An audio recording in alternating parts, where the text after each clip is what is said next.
At Milford, we understand it takes dedication, teamwork and commitment to the long term to achieve outstanding results. We are proud to say our Milford KiwiSaver Plan conservative, balanced and active growth funds have all been the #1 performers in their respective KiwiSaver fund categories over the last 10 years, according to Morningstar's latest independent survey. And now, we are proud to be investing in the rowing champions of tomorrow in their pursuits of outstanding results. Find out more at milfordasset.com. Milford, invested in you.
Morena and haere mai.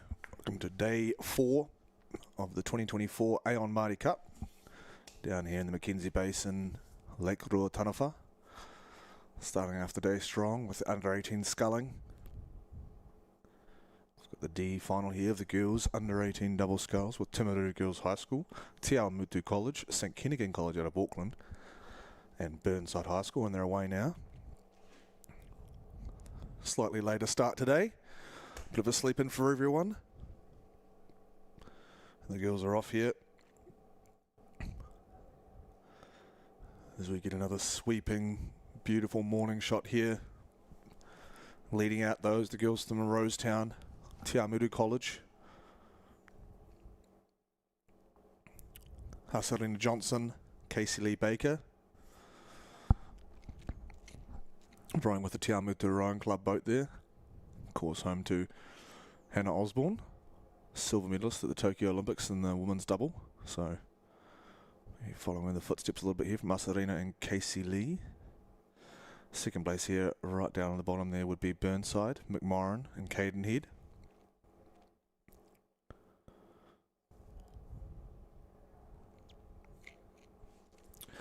Really strong start from the girls from Lake Naroto and Te Awamutu.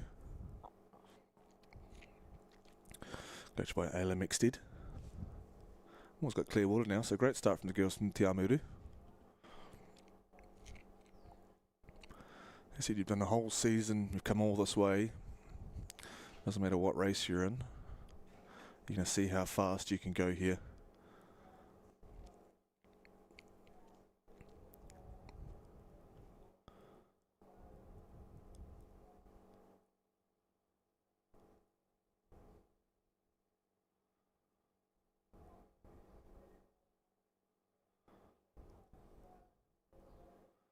It's like a very smooth entry from the girls from Te Awamutu. So look at the strokes here.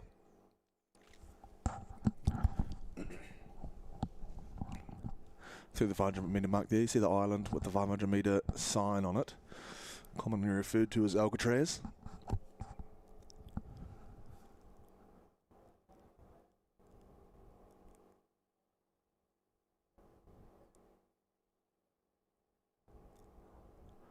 It's nice long levers from Te Awamutu season, and just keep clearing out on the likes of Burnside, St Kennigan and Timaru.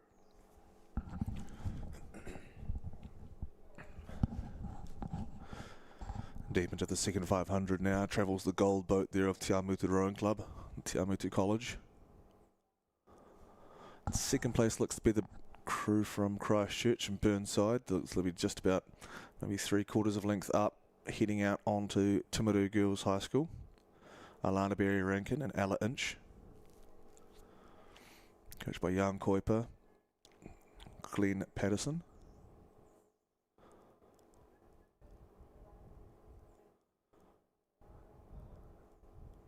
And that boat just following the race there, that's the safety boat. So if anything mishaps, or racing umpire trying to just make sure that they stay in their lanes, sportsmanship is followed, and if anything, any injuries or accidents happen, they're on site to help out at a moment's notice. But another beautiful day here on Lake Rotanawa, brought to you by Altitude HD and Milford Assets.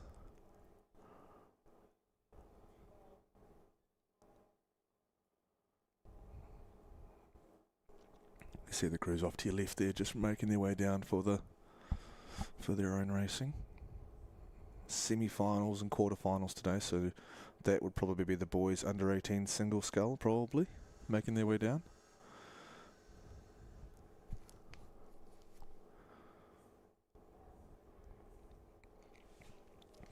But we've got 4 races of girls under 18 doubles. We've got the D and C finals, and then we have the semi-finals to decide who will be in the A and B finals. But it looks like from pillar to post, Te Awamutu's looking to be extremely dominant here in the D final, the girls under 18 double.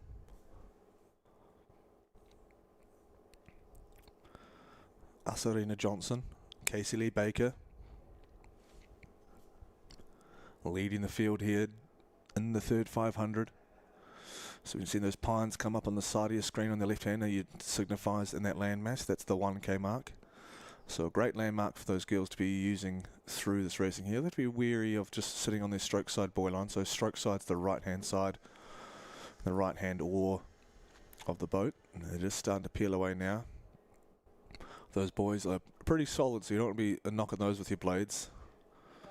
You could be losing your handle. We saw a few instances yesterday, unfortunately, that losing your handle near the end of the race there when the pressure starts to mount can be rather detrimental to progression.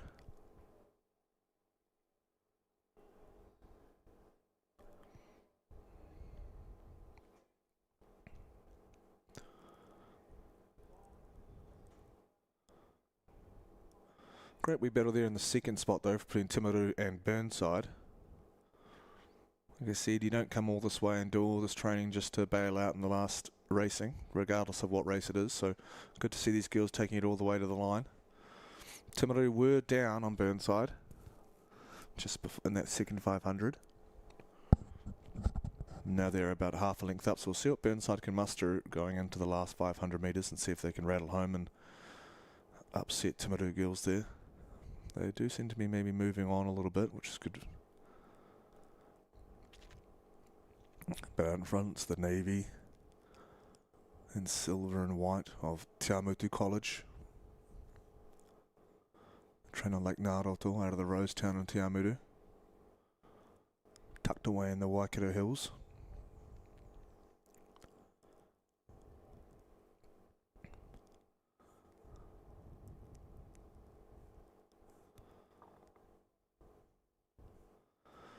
Timaru girls just seeing the threat from Burnside and starting to fend them off. They've actually jumped up that rate a little bit, Timaru girls, and starting to head for home. They've cut into the deficit of Te Awamutu, so see what Te Awamutu has left in the bank after a very quick start on top of these other girls.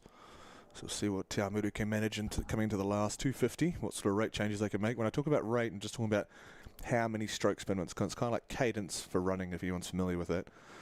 So how many strokes you can fit into a minute. Most of these guys will be, towards the mid-30s, and then off the start and finish, maybe even poking into the 40s with those bigger boats and older rowers. That would be about what could be considered a race pace as Te Awamutu breaks into the yellow buoy line, signifying 250 to run. Still up on Timaru, but Timaru has definitely shaved off a little bit of distance off Te Awamutu in that last 500 metres or so, and separated themselves from Burnside High School. So down to the line now. Te Awamutu still on the lead here in the D final, the first race of day 4 of the 2024 Aon Maadi Cup. Timaru though, just the whole way in that last 500 just had a massive gear change of about 600 to run, and they've almost got overlap with Te Awamutu, which is highly impressive considering the lead that Te Awamutu did have. Te Awamutu back on that stroke side buoy line, have to be wary of that. Can get caught up in those buoys and lose your handle and lose your blade a little bit. But it looks like those Te Awamutu, they're going to hold on to their clear water advantage running through the finish line now. Here in the B final of the girls under 18 double, it's going to be Te Awamutu, Asarina Johnson and Casey Lee Baker take it out. Maybe half a length of clear water over Alana Berry Rankin and Ella Inch from Timaru girls. And in third will be Burnside High School. Should be McMorrin and Cadenhead.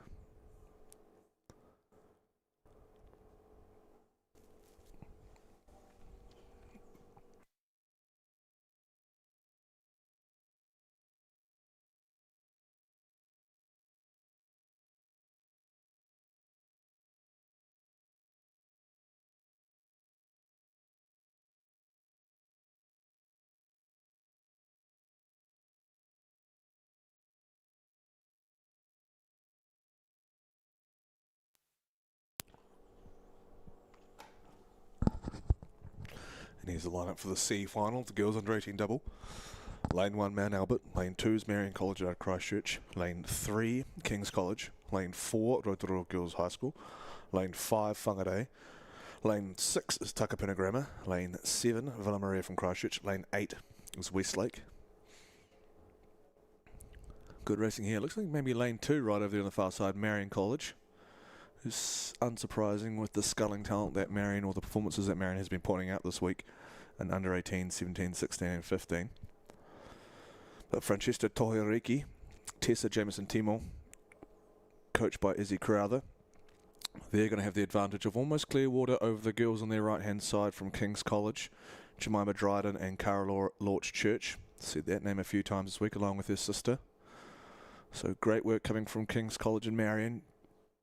Although Kings will be looking to their right to see the familiar faces of Takapuna Grammar, McKendry and Shipkov.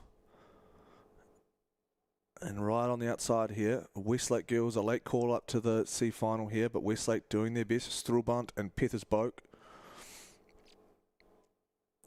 Just in between those two, the Villa Maria girls, Lauder and Kennedy, coached by Kevin Mates. But it is over in that lane 2, Marion College. Got a fresh new campus in Christchurch, just moved their campus. As they approach the 500 metre mark, they're trying to break contact with King's College, and right down here in the foreground, as you can see, is the red on the sides of Westlake girls. They've got about 3/4 of length up on Takapuna Grammar in lane 6, as they both start to just separate themselves a little bit from the light blue and dark blue of Villa Maria. But it's still Marion in there in lane 2, the navy blue and the red halves of Marion College. In perfect conditions here in Twizel. We've been extremely blessed with the Lake of the Two Spirits this week, and it continues today, thankfully, on semi-finals day. although I do think we have a quarter-final coming up, so semi-finals mostly day. Marion, though, just inching ever so further away from King's College. It was 3/4 of a length. Now it's just there. Stern has just got overlapped with the bow ball, so Marion's looking to break contact. King's hanging tough, as are Westlake sitting right alongside them. So you've got lanes 3 and lanes 8 locked together, so quite a hard distance to perceive if you're quite far away from each other in a rowing race. So best to just keep your head down and get after it as they change into the 250 metre mark. And it looks like Westlake, ooh, it's so tough to tell between Kings and Westlake. Marion definitely, Takapuna in 4th, back to Villamarina and then back to Whangarei Girls. But it's Marion leading the way by almost a length. They've got trying to get that clear water on Westlake and Kings. Down to the line, it's going to be an interesting finish here between Westlake and Kings. And as I say that, Takapuna Grammar have just entered the chat because they're racing towards the finish. They've bumped it up, 250 to go. They see the yellow boys matching with their blades. And McKendry and Shipgolf have absolutely dialed it in here as they were a length behind, almost clear water behind Westlake. And now they're half a length down. We'll see what they can muster with under 100 to run in the girls' C final of the girls under 18 double. But it's Marion all the way. Marion have been extremely dominant here and tough in the second half. Francesca Tohoiariki and Tessa Jameson Timo. Congratulations to those two girls. Second place looks to be the ones on their hips there. King's College. Westlake's going to hold on after a late call-up, so congrats to Strubunt and Pethersborg, Dryden, Launch Church, and a fantastic finish coming from the girls from Takapuna, McKendry and Shipkov.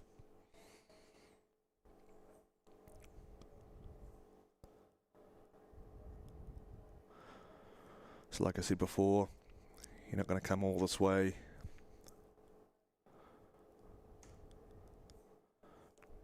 Do all that training not to try and go as fast as you possibly can. Here's semi-final 1 to decide who gets into the A final of the girls under 18 double. And we've got Otamote College in 1, Dunstan in 2, Diocesan School for the girls in 3, Ashburton College 4, Wellington College 5, 6 is Hillcrest out of Hamilton, 7 is St. Peter's School out of Cambridge, and lane 8 is St. Andrews out of Christchurch. Yesterday we had some really dominant performances from the likes of Wellington, so we'll keep an eye on them, and also Ashburton.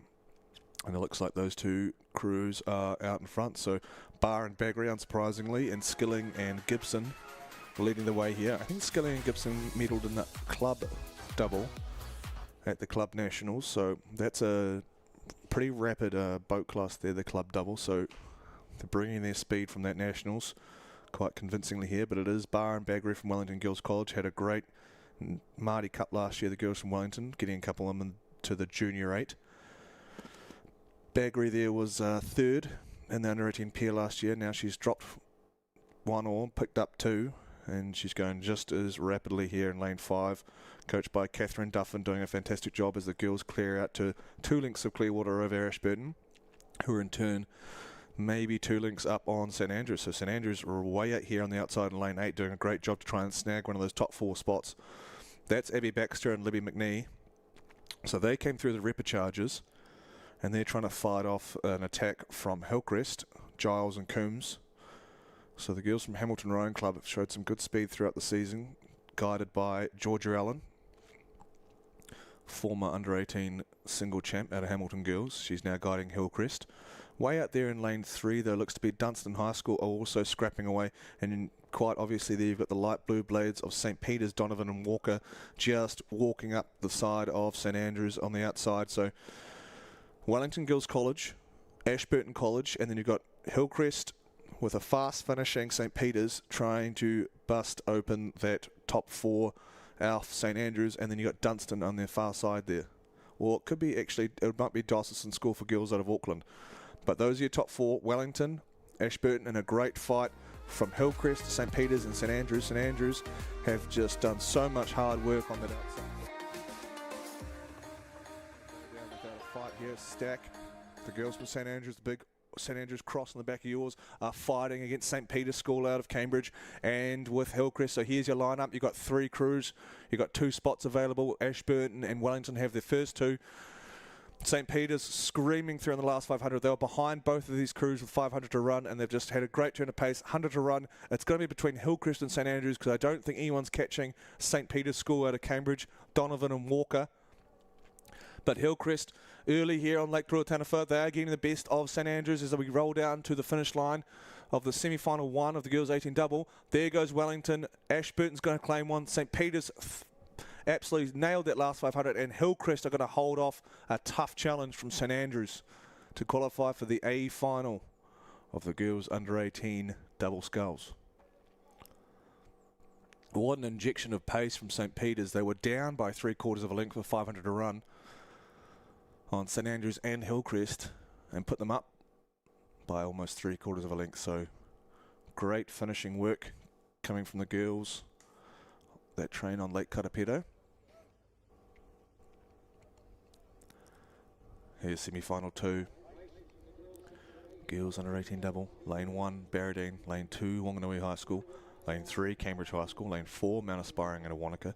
Lane 5 is Marlborough Girls. Lane 6 is Nelson College for Girls. Lane 7 is Cashmere from Christchurch. And Lane 8 is Iona College number 2 from Hawke's Bay. Through the K though, we see lane 4, Mount Aspiring, Wells and Massey. They had a great quarter-final yesterday actually, and they're leading Nelson College in second, Marlborough Girls in third, and in fourth right now would be Cambridge High School. So a little bit more of a clearer picture here for the top 4 in the semi-final.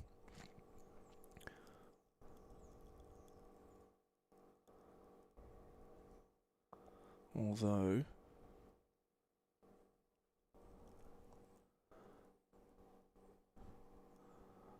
no, I ain't got it right. Marlborough Girls, Nelson, yep.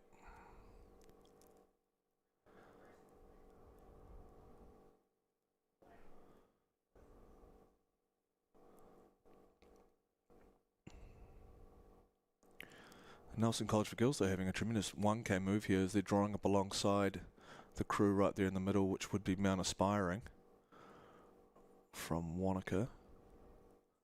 On the left of Mount Aspiring is Cambridge High School, so the under-17 champ from last year, Tegan O'Dwyer, joined by Lauren Wood.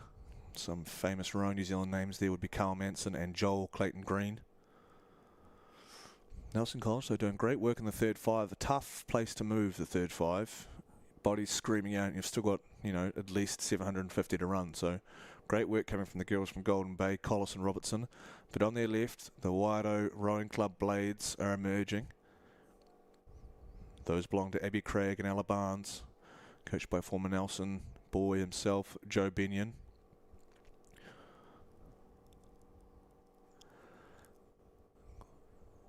So as we come to the point end of the race, these crews are all squeezing up alongside each other. So great racing here for the under-18s.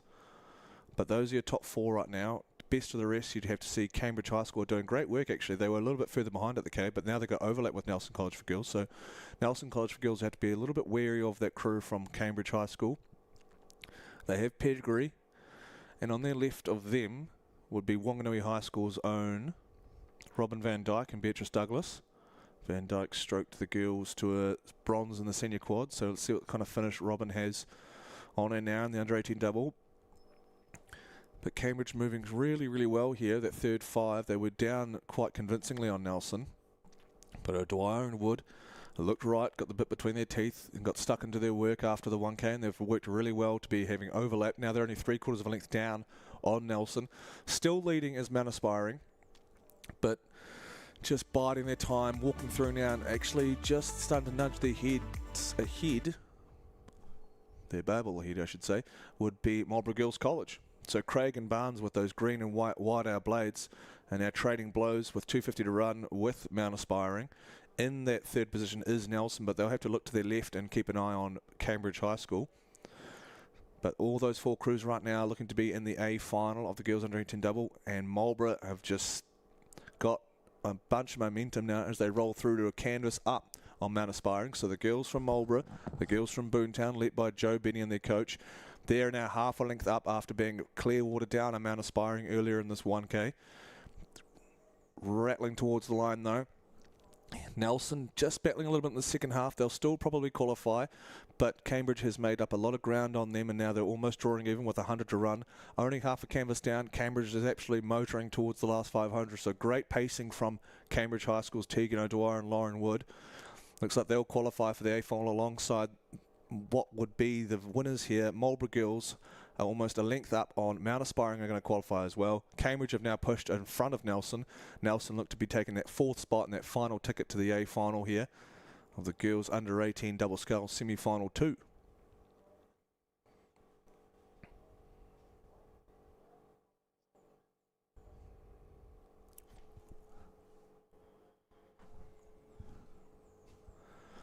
And we're just going to hear from one of our partners that makes this regatta happen.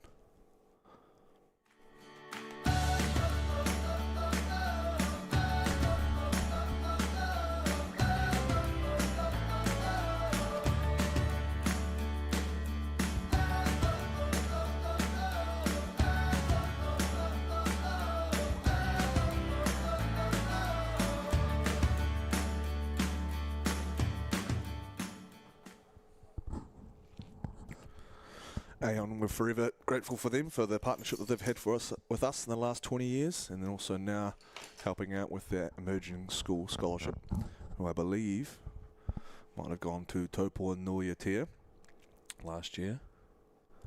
And it was their first time they've actually brought a squad from that school down to Twiles, so congratulations to them. Hopefully we'll keep seeing that emerging scholarship going to schools that are really turn it on and push on and become better than they were. And lane 1, St. Paul's Collegiate 2, lane 2, Otago Boys, lane 3 is Wakatapu, lane 4, John McGlashan, lane 5, Christchurch Boys High School, lane 6, St. Patrick's out of Wellington, lane 7, Whangarei Boys, and lane 8, another St. Paul's crew in lane 3, number 3, sorry, St. Paul's number 3. This is the quarterfinal, the first quarterfinal of the boys under 18 single sculls. So the fact that we've got a quarterfinal for the boys under 18 single speaks volumes about the quality that we have here racing. It's first 4 to semi, placings 5 and 6 to C final and the rest to D final. At the moment, I think that to look at lane 4 should be Matthew O'Meara from John McGlashan out of Dunedin, Dylan Davis, Jack McLaughlin the coaches. Matt's been travelling real well this season. He went up to, I think the John McGlashan boys went up to the Christmas regatta. So the Karapiro regatta just before Christmas. Did some quality racing up north and they've brought it back down and they've continued their form here. Also travelling well with Toby Tregeja from Wakatapu. They had an outstanding run yesterday in the boys under 18 quad, and here's Toby just all by his lonesome. In 3rd place you'd have to travel all the way out to potentially lane 7 or 6 actually, that looks like St. Patrick's. And then you've got Christchurch Boys battling lane 1, St. Paul's Collegiate number 2, Fairweather, and also Whangarei Boys Podesta out here in 7. So it's top 4. 2 of them are pretty well safe with 500 to run. Florence from St. Patrick's would have to keep his head above water here as lane 1 comes rattling home, St. Paul's number 2. Great regatta from St. Paul's. They've had so many, like you see here, this is number 2 and number 3 scullers from St. Paul's. And then they've had multiple quads in a lot of those age groups as well. So Simon Sally doing great work over there with his coaching staff at St. Paul's in Hamilton. But it's Matt O'Meara from Johnny's stomping his authority here. These guys will have to race later on. So this is the quarter-final. It is semi-finals day. So they'll have the under 18 single semi at about 12:15. So about 3 hours time, more or less. All these boys will race again in either the DC or semi-finals today. So management of output will be important for these lads. You don't want to be overdoing it with a very important race coming up today. So it'll be interesting to see what sort of effort Toby and Matt out the front there from Johnny's and Wakatapu will be doing. You got St. Patrick's travelling really well there, Oliver Florence. And lane 2, Dunn, is just getting the better of fielder here to take that top 4. So rattling home from Otago Boys, the hoops, Tom Dunn. He's got the better of Fairweather at St Paul's, and also Podesta from Whangarei Boys. There's the 100 metre mark. He's got half a length on Fairweather. Let's see what sort of finish Fairweather has after a strong 3500. Podesta as well, rattling home. But right now, it's Dunn holding off the boys from Whangarei and St Paul's. Can Tom Dunn maintain this finish here? He's only half a canvas up. Great finish. Here comes Fairweather fighting back. He thought he was buried, but he's not. Here comes Fairweather. It's going to be on the line. Can Tom Dunn from Otago Boys hold on? Last spot. I think he might have... Oh, geez, left it tight there. We'll have to check the results because Liam Fairweather from St Paul's had a great momentum rolling through the line there, so we'll keep an eye on that last spot because it's important. Top 4 go through to the semi-final of the under-18 quad, so Tom Dunn was a little bit behind there, but that last 500 was monstrous from that boy. As we switch our attention to quarterfinal 2. And we've got lane 1 is Hillcrest, lane 2 Hauraki Plains, lane 3 Onslow College, lane 4 Timaru Boys, lane 5 St John's of Hamilton, lane 6 is Tauhara College from Taupō, lane 7 is Napier Boys, and lane 8 is Ashburton College.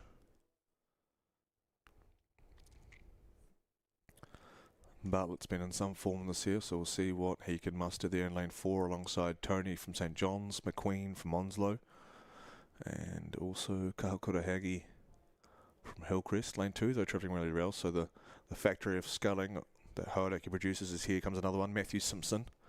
Matthew Simpson in second place. Leading the way, though, is Timaru Boys Bartlett. Sid McQueen from Onslow. He's also in one of those top 4 spots, but not to be discounted out here in St John's is Tony, and on his right, Tauhara College's own Joseph Williams. So the top 4 coming from lanes 2, 3, 4, 5 and 6. And you do the maths, we need 4. So one of these boys is going to miss out. Riding with a lot of momentum though, Joseph Williams from Tauhara doing a great job. He was down a little bit on Sid McQueen from Onslow, but he's fought back and he's maybe just trading blows with the bow balls through the buoy lines there. 750 to run now for Josh Bartlett out of Timaru Boys. He's going to have almost clear water as he starts to get into his work in that third 500. We saw Timaru doing some pretty great stuff in the second half of races yesterday, and it's continuing today. Josh was part of a very fast under-18 boys quad that managed to make the final, and also a pretty handy under-18 double that we'll see later on today. So, like I said before, management of effort is going to be huge for these under-18 scullers this morning, as they've got quite a few races today. If you're in the single and you're also in the double and the quad, there's a potential you get 4 races in a morning. So tough times if you're an under-18 sculler. But Bartlett's trying to make it, no uncertain terms, not a competition. But going well in 2 is St John's, Ryland Tony. But a really great race from the all the way down. It's going to be from Hauraki, Onslow and Tauhara. Hauraki is just slightly behind by maybe half a length on Tauhara, maybe even just a quarter of a length, but half a length down on Onslow's Sid McQueen. Josh Bartlett did have overlap with Ryland Tony at the K, but he wanted to get his head out of that fight for the top 4 places and secure his spot. So he's just out in front now quite clearly. Sitting pretty as the boy from South Canterbury in that number 1 spot to qualify for the semi-final later on today in about 3 hours' time. So that racing the single is not for the faint of heart. Tauhara Colleges though, he's working up the bow line of St John's, Ryland Tony. So Joseph Williams, he's been really tough in the second half, and it's continuing now as he just keeps on edging his way up Ryan and Tony's bow. He is half a length up, probably more like a canvas, but it is getting bigger as we speak. Sid McQueen from Onslow in the red there in lane 3. So great finish coming through here. These guys are on the top 4 as of right now. Matthew Simpson is the man Odd man out, unfortunately, currently. See what sort of turn of pace he has, to see if he can run an Onslow, because it is possible there. He's got overlap with Onslow, and there's over 100 to go here. So keep an eye there on Matt Simpson and see how desperate he can get through, and see if that can convert that into boat speed, because Tauhara Joseph Williams was down, now he's up. He's trading blows with Ryland Tony from St. John's. And he's going for it now, folks. He's got half a canvas. It's 100 to run. Keep an eye on Matt Simpson there on the orange blades from Hodaki on the far side in lane 2, because he's trying to rattle home and snag a spot ahead of Sid McQueen from Onslow. But out front, Josh Bartlett, quite convincingly out by a few lengths. Tauhara's own is up by half a length running in. He'll grab second. Third currently is the man from St. John's, Ryland Tony. And in fourth by half a length still is Onslow. He's seen off the challenge from Matt Simpson. A desperate finish from Matt Simpson has unfortunately come out short. And it's going to be Sid McQueen's going to qualify for the semi-final later on today. So gutsy racing coming from Matt Simpson and Hodaki Plains College. We'll see him in the C final later on today. We'll run through and cast our drone camera on the sun rising beautifully on Ruataniwha to quarterfinal number 3 of the boys under 18 single. Lane 1, James Hargis. Lane 2, Taupo Nuiatea College from Taupo, obviously. Lane 3, St. Paul's Collegiate. That's the number 1 crew. 4 is Cashmere, Jimmy Middleditch. Lane 5 is Nelson College for boys. Lane 6, St. Kevin's from Oamaru. Lane 7 is Hauraki Plains. And lane 8, Wanganui Collegiate. So this is the number 1 sculler from St. Paul's out of the 3 that they have in these quarterfinals. Still quite a wee way up the course.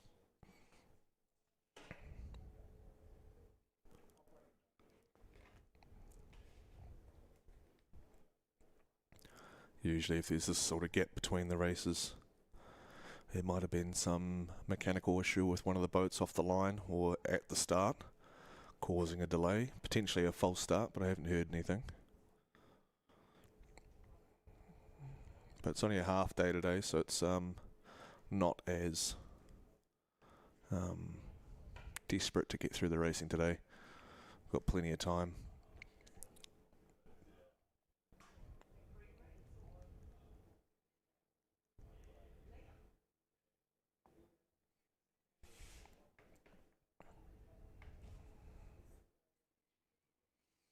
Actually, it gives me a chance to look through Otago Boys.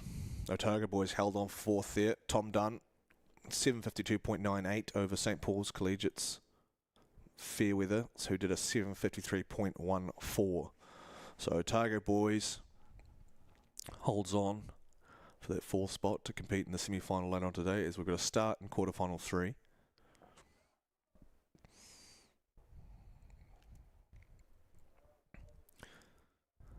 Quick start from the boy from Nelson.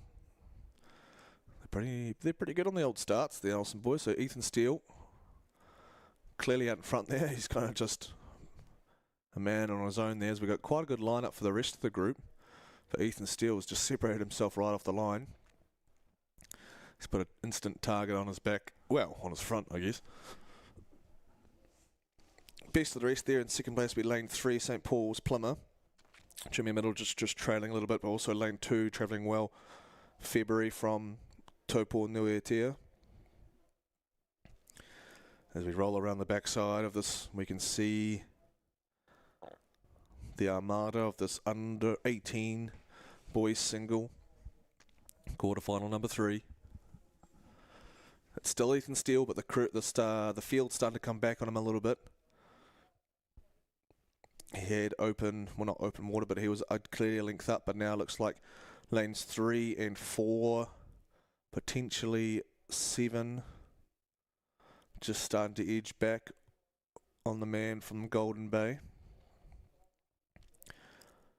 No excuses for bad rowing really out here with this sort of water, so a really nice platform from these boys to perform and get the best out of their season as we get towards the pointy end with this quarter-final and a semi-final later today.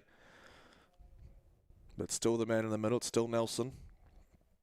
He'll be looking to his right to Hauraki, to his left to Cashmere, St. Paul's. Jimmy Middleditch was the South Island champ. and a Cashmere at the foot of the Port Hills in Christchurch. Young coaching staff of Matt Allen and Joe Young. Half a length down now on the Nelson Sculler. I'd say he's pulled up right next to alongside St Paul's after being a little bit down off the start. But that's the big mover there is Jimmy Middleditch from Cashmere, the maroon and the gold pinstripes. The man from Christchurch. As he makes his moves through the second 500, maybe that start just catching up to Ethan, but the boys from Nelson don't know how to race any other way, you know. They love a fast start. They love getting out and racing ahead, and just it's the best way to be, because maybe you have a good day and you can hold on, and maybe you have a bad day, but either way, you're out in front. But there's Jimmy in second, Steele.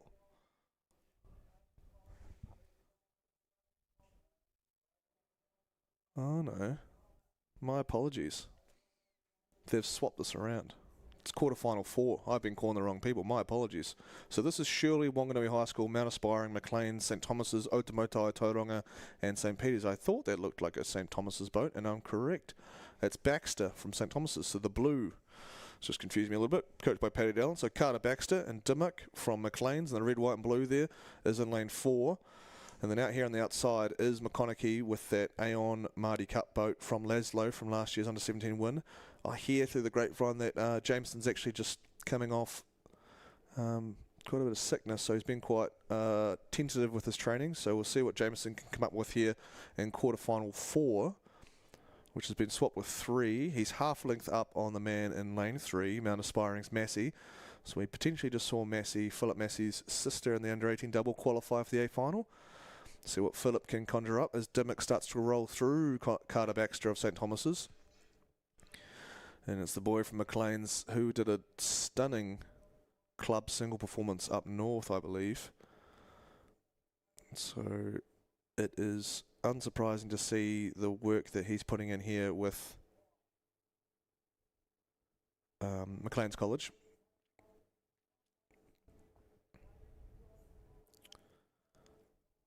He was in the club double, club 8, and the club quad for St George's up north, and he's just walking through Carter Baxter now in that third 500. Carter really jumped the start and was up, and now he's just maybe paying for a little bit in the third 500, but he is still obviously in that top 4 position. And here's the under-17 champ from last year, Jameson McConaughey, just meticulously and remorselessly walking up the side of Carter Baxter. So Jameson out of Tauranga Boys College down here in the red boat that he won for winning the under-17 single last year, treating him well from Laszlo.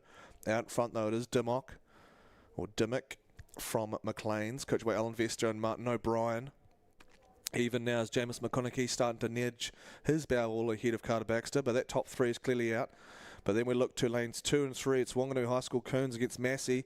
So Coon was down by about almost over a length on Massey, and he's just turned it on. So Axel's boy there from the swamp, Eli Coon, and David Dudley helping out with the coaching as well, has got half a canvas moving out to a full canvas on Massey. We'll see what response has for the boy from Wanaka, but right now it's the green and the gold from Wanganui High School absolutely rolling in lane 2 in the third 500 here. The top 3 are through to the last 500. So they've got the semi-final later on today, so we'll see what sort of energy they put out here. But Eli Coon has now got almost a length on Philip Massey, so a great turn of pace. Technical and mental strength here in the third 500 is what is key. And now he's a full length up and got almost clear water on Mount Aspiring's Philip Massey. Out in front is still Maclean's Dimmock. St Thomas is still battling McConaughey, but it is those 2 boys are still up there in the top qualifying spots. My apologies. But Carter Baxter, the red, blue and yellow of St Thomas's is a canvas down on Jameson McConaughey, coached by Richard G and Nicola Austin. But clearly out in front, it's Maclean's own James Dimmock, Alan Vester, Martin O'Brien doing great work there with the Maclean's group. Be interesting to see how, like I said, how much energy these guys that are out in front put into it as they enter the 250 metre yellow boys. But Eli Kearns stamped his ticket, you'd have to believe, for this semi-final later on today. Carter Baxter fighting back now, and Jameson McConaughey as they just keep tussling and trading blows with those bow balls all the way through to the line. Dimmock sitting pretty out in front And the red, white and blue of McLean's. Carter Baxter's fighting all the way. This is interesting stuff because they do have another race today, and some of these guys will have 18 quad and 18 double as well. So 100 to go for St. Thomas's and Tauranga. And they're both working their way back. Oh, actually, a little bit on Dimmock, who's maybe just burnt some candles off that second 500 to get through Carter Baxter. Eli Kuhn's still in the 4th position. But right now, your qualifiers will be McLean's, St. Thomas's of Canterbury, Tauranga Boys College, Jameson taking it down now. Jameson McConaughey, and then it'll be Eli Kuhn on the far side there in lane 2 from Wanganui High School. So that's quarterfinal 4. So they must have swapped the quarterfinals here. Must have been a mechanical issue as we get a shot there of, oh, he's running on the Isaac Granger. 2-time under 23 world champ out of Edgewater College and Auckland Rowing Club, Isaac Granger. And he's also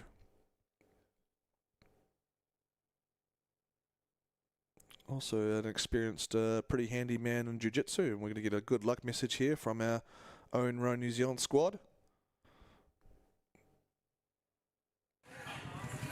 Good luck to NBC down at Maadi Cup. Make sure you don't lose to those Hamilton boys. Good luck, Wellington girls. Crush it, girls. Shout out to King's College. All the best at Maadi. Go Christchurch Girls High School. Go Wellington College. Dubsy hoorah. Yeah, shout out to St. Ken's. Dad and Uncle Road there. Go hard at Maadi. Let's go Napier Girls High School. Go Villa. Good luck. Go Epsom. Backing you. Good luck to King's College this weekend. Hamilton Boys 2024 Maadi Cup champions. Good luck to Christchurch Girls High. Yeah. Good luck, Marlborough Boys and St Andrews College. Hi, George Perry. Good luck, Tauranga Boys College.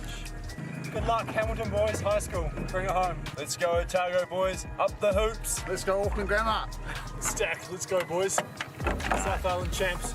Up the Thistle.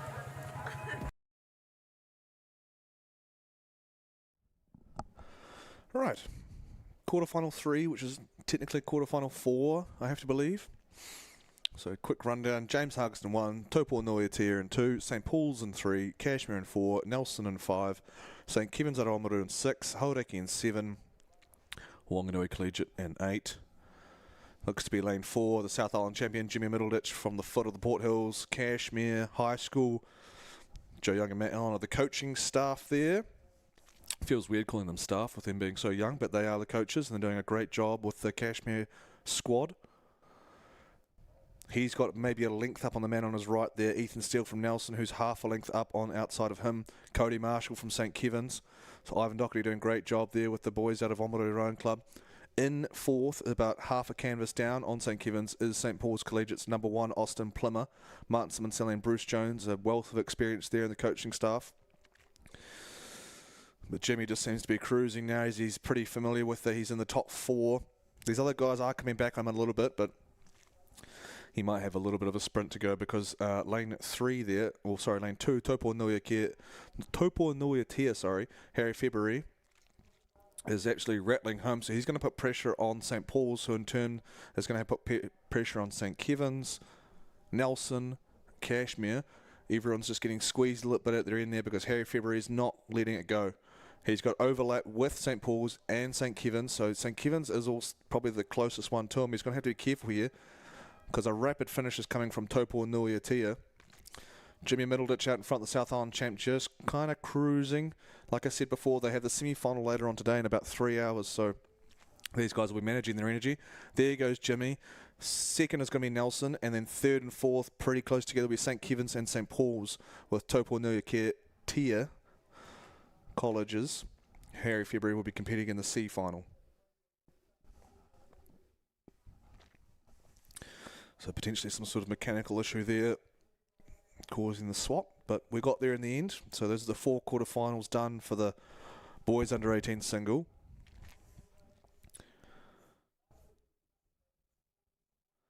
Fastest qualifier that I can see on my results is Matt O'Meara, which is unsurprising.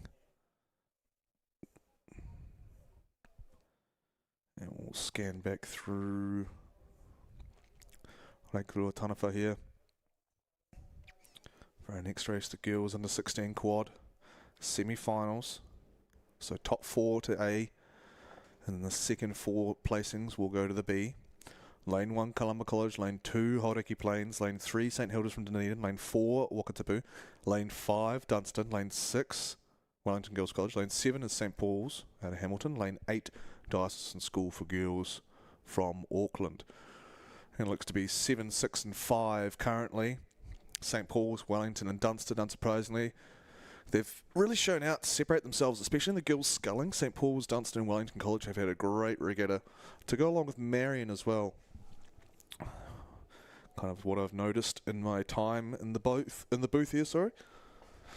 You got 3 battling for first, essentially, with St Paul's, Wellington in that blue boat with the black and the gold. And then Dunstan, of course, they love their quads in Dunstan.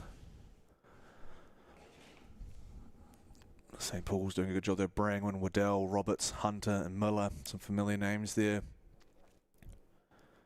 Wellington just walking up alongside Dunstan. Jones, Dunlop, Turnbull, Martin, Moores with the reins and the coxswain seat. Dunstan consisting of Breen, Smith, Tuffin, Harricks and Kane. As all these 3 crews here in the 16 quad approach 500 a run. In that all-important 4th spot and final spot is Wakatipu, Key, Patterson, Clark, Small and Glover. Best of the rest would be Lane 1, the girls from Dunedin, Columba, Thode, Millen, Skevington, Porter and Baskerville as the coxswain. They're looking to fend off the challenge from Hauraki Plains, Bond, Broadbent, Balm, Van Hellemond and Siddons. But great work here from the top 3, just kind of separated themselves in lanes 5, 6 and 7. So a few of these girls having to come through the repcharges, St Paul's namely in their lane 7, competing with the top crews that didn't have to, so great work from Brangwyn, Waddell, Roberts, Hunter and Miller. But there are some familiar names with some younger siblings coming through here with Brangwyn and Waddell as far as I can see. So unsurprising and it might be in the genes a little bit, but Dunstan doing well is of course in that under 16 quad. Simon Smith working his magic alongside Natalie Wilson down there on the Dunstan Arm and the Dunstan Arm Rowing Club. They're about half a canvas down on St Paul's. The Buzzy Bees from St Paul's. Meat in the sandwich there would be Wellington Girls College doing well in the blue. That's Jackie Kittle's old school. Jackie Kittle, of course, going to the Olympics later this year alongside Shannon Cox from Whangarei Girls. But rolling down to the line here, under 250 to run. That's your top 3, but like I said, when I've said that a few times in the last few days, is like when you get to Maadi and you have a chance to win a race, generally you're going to take that because you don't often get to win a race at the Maadi Cup. So St Paul's looking to fight off the challenge from Dunstan, and you can see they don't want to give it up, even though they are in the top 4. Wellington just slipping back a little bit, but they'll still qualify, and then Wakatipu are kind of all on their lonesome there in lane 4 in the 4th spot. Down to the line though, Dunstan's done a great job fighting back. It's beyond the line. Ooh. Just because the angle's a bit back, that's quite tough to tell, but very close finish there from the Dunstan girls fighting back on St Paul's. They'll both qualify alongside Wellington Girls College and then Wakatipu High School.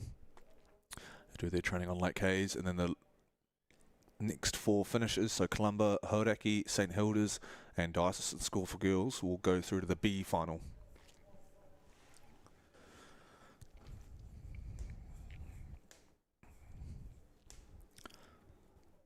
As the drone slowly pans back up the course, we have semi-final 2. Well on their way, hopefully. There they are, inside the 2nd K already.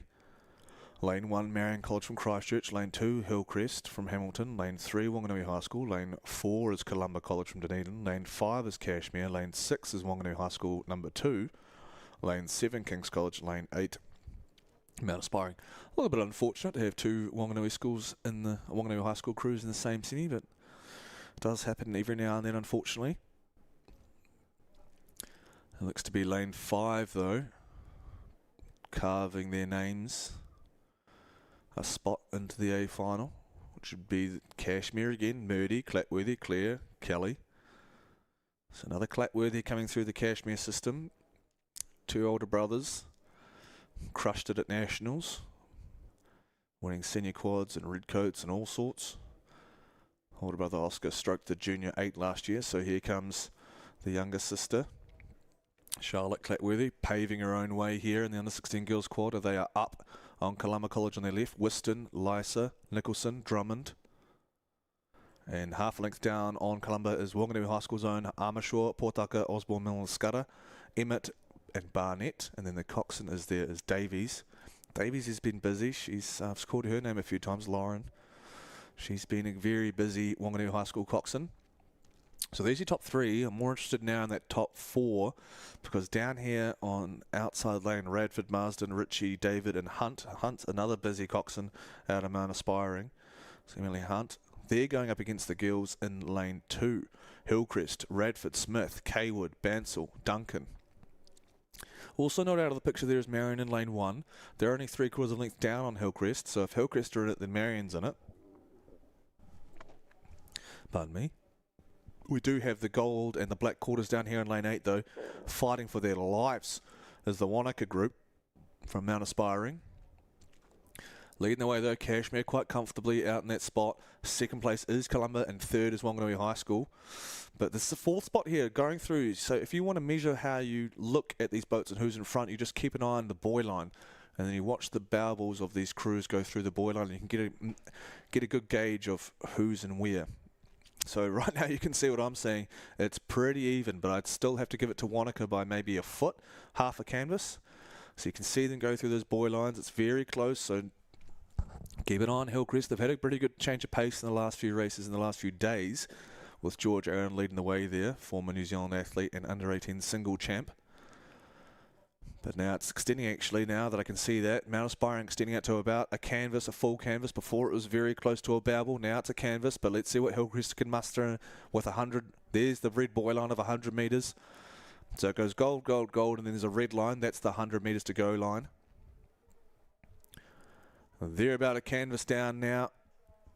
Hillcrest coming back though, and that in turn, this battle is actually pulling them back on the girls from Wanganui High School. They'll still make it. Across the line is going to be Cashmere. They're going to take the victory here. In second is going to be Columba College from Dunedin. Third's going to be Wanganui High School, and fourth it's going to be the line Hillcrest or Mount Aspiring. Oh, great fight coming back through from Hillcrest. We're going to have to go to the judges' scorecards and have a look at that fourth result between Hillcrest and Mount Aspiring. We'll wait with bated breath to see who progresses here from semi-final number 2 of the girls 16 quad.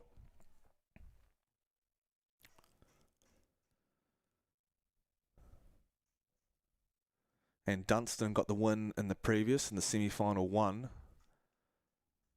by about 0.3 of a second. So it's close. You see there, next up, boys 16 double. This will be a great race, just like those girls quads.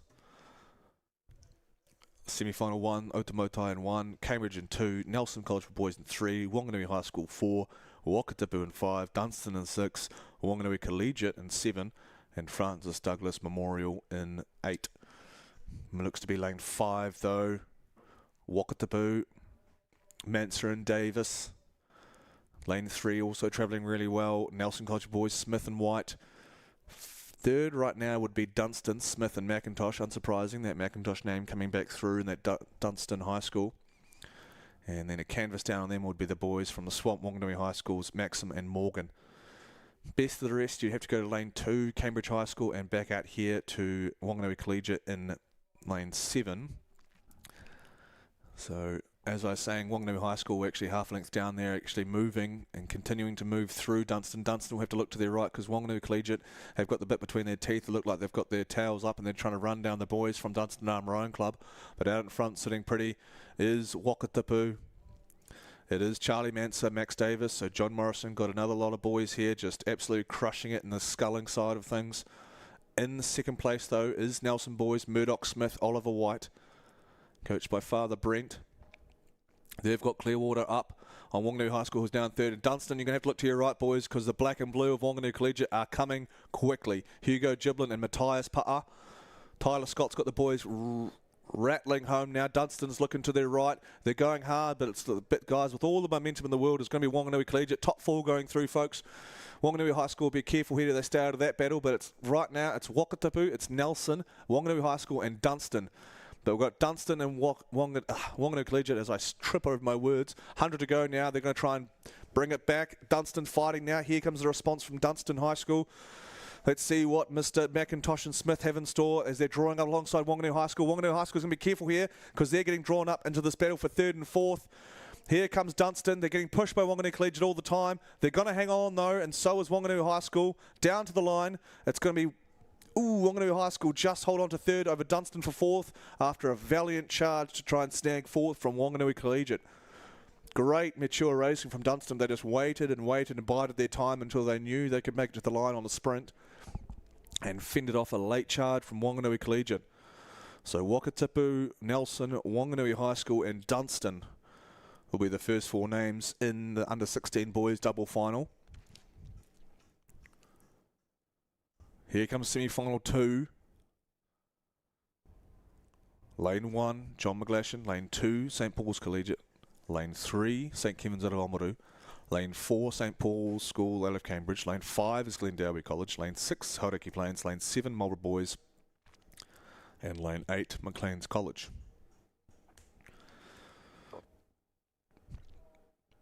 Some busy weeks from these boys already. You've recognised a lot of these names there well. They've got about 7:50 to run now. Semi-final 2. And this one looks closer. Lane 2 though. Lane 2 is poking their nose out real tough. Weir and Benjamin from St Paul's, unsurprisingly. St Paul's are just littered amongst these sculling fields. And here they are again, Lane 2. They're giving a good run to Lane 5, which is Christensen and Warren from Glendowie. But it is 2 from 5. From 4, St Paul's, Kelsenai and Denise. And then Lane 3 also in with the hunt at the boys from St Kevin's and Oamaru, Naroon and Lynch. But they'll have to look to their right there as we've got a fast finishing Hauraki Plains, Churchill and Leach, and they're getting pushed along actually. It might be Clearwater down, but it doesn't feel that far away when you're on the course. It feels very close from Marlborough Boys, from Flight and Marfell. They're down in front though. It is the boys from St Paul's Collegiate out of Hamilton. Get used to hearing those names, St Paul's Collegiate, because they've got a ton of sculling talent coming through there. Gus Ware and George Benjamin, Victoria Goodwin, and Martin Simmons-Sally are the coaches. Martin Simmons-Sally, originally from the Hauraki Plains area, but he's been coaching really good scullers from 2002, 2003. The Hugavines, the Gordons. Run into a plenty of good Hauraki Plains scullers. Stella Clayton Green in the New Zealand squad from that region and that club, but it is St Paul's. It is the black, the gold and the white. The Bumblebees from Hamilton leading the way here by Clearwater over Glendowie College out of Auckland, who have got 3/4 of a length on a fast moving St Peter's. Actually, St Peter's, as I say, that are making a move up the stern of Glendowie. So Kelsenai and Denise walking away, trying to secure their spot away from St Kevin's out of Oamaru. Oamaru will be looking to their right to Hauraki Plains, Churchill and Leach. But Naroon and Lynch, and you see there, I told you, Marlborough Boys College, they were at Clearwater down. Now they've got overlap with Hauraki Plains, and that's going to push them back on that crew from St Kevin's. So St Kevin's chasing desperately on St Peter's, but then you've got Hauraki Plains being pushed by Marlborough Boys. The navy and the gold sashes of Marlborough Boys working their way back up here. 250 to run now. It's going to come fast and furious. You've got 4 spots. St Paul's has got 1 right now. Glendowie, you'd have to think, are holding hard in second. St Peter's, though, are getting run down by St Kevin's, and Marlborough Boys are chasing that last title as well. Hauraki's going to have to get a move on here because they're in the 5th spot and they need to be in top 4. St Peter's starting to struggle a little bit. Will we see a resurgence like we saw from Dunstan? St Paul's, Glendowie, and in 3rd now is St Kevin's from Oamaru, Naroon and Lynch. They've got half a canvas up at St Peter's. St Peter's looking to their right to Hauraki Plains with the orange blades. Marlborough Boys pushing them along. So Hauraki Plains have to be a little bit desperate now as they're under 100 to run in the 16 double semi-final 2. That's St Paul's, it's Glendowie, who have now got overlap from St Kevin's, who are half a length up on St Peter's. That's your top 4. St Kevin's and St Peter's looking to their right to Hauraki Plains to hold them off. There goes St Paul's, there goes Glendowie, St Kevin's and St Peter's. That'll round out your A final for the boys 16 double. And the rest of the finishers will have to compete in the B final.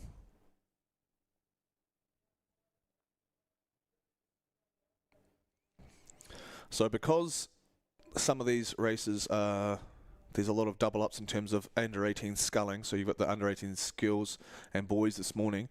They've got 2 more races, maybe 3 to go, so there's going to be quite a few regatta breaks despite being a shorter day, because we've got to give these guys some time to warm down, to recover. You can't just throw kids out and do 3 races in 3 hours. That's just not the way to go. So we're going to have a little bit of a regatta break and have a couple more through the day to make sure that these guys are getting recovered for their all-important semi-finals and finals.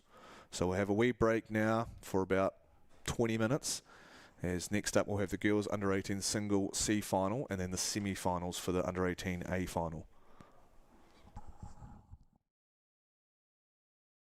To celebrate Aon Maadi Regatta Week, we're giving Maadi supporters the chance to win a $500 top-up to a new Milford KiwiSaver Plan account or Milford Investment Fund account. To enter, open or switch to the Milford KiwiSaver Plan or open a Milford Investment Fund account before midnight on Sunday the 24th of March 2024 for your chance to win one of 10 top-ups. To find out more about this exclusive Maadi offer, for T's and C's and to get started, visit milfordasset.com/Maadi 2024. Milford, invested in you.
At Milford, we understand it takes dedication, teamwork, and commitment to the long term to achieve outstanding results. And we are proud to be investing in the rowing champions of tomorrow. Official live stream partner to Rowing New Zealand.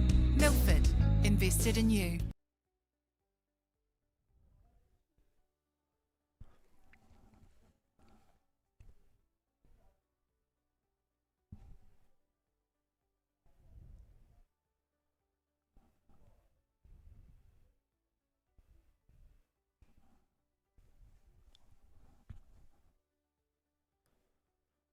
Another final here.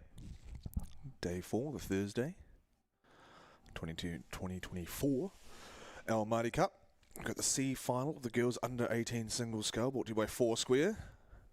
Thankful for their sponsorship. After the amount of traffic that will be going through those doors in Twizel. So the C final here. We've got Barradine in 2. 3 is Rotorua girls. 4 is Dunstan. 5 Sacred Heart out of Hamilton. 6 is Southland girls. And 7 Burnside High School out of Christchurch.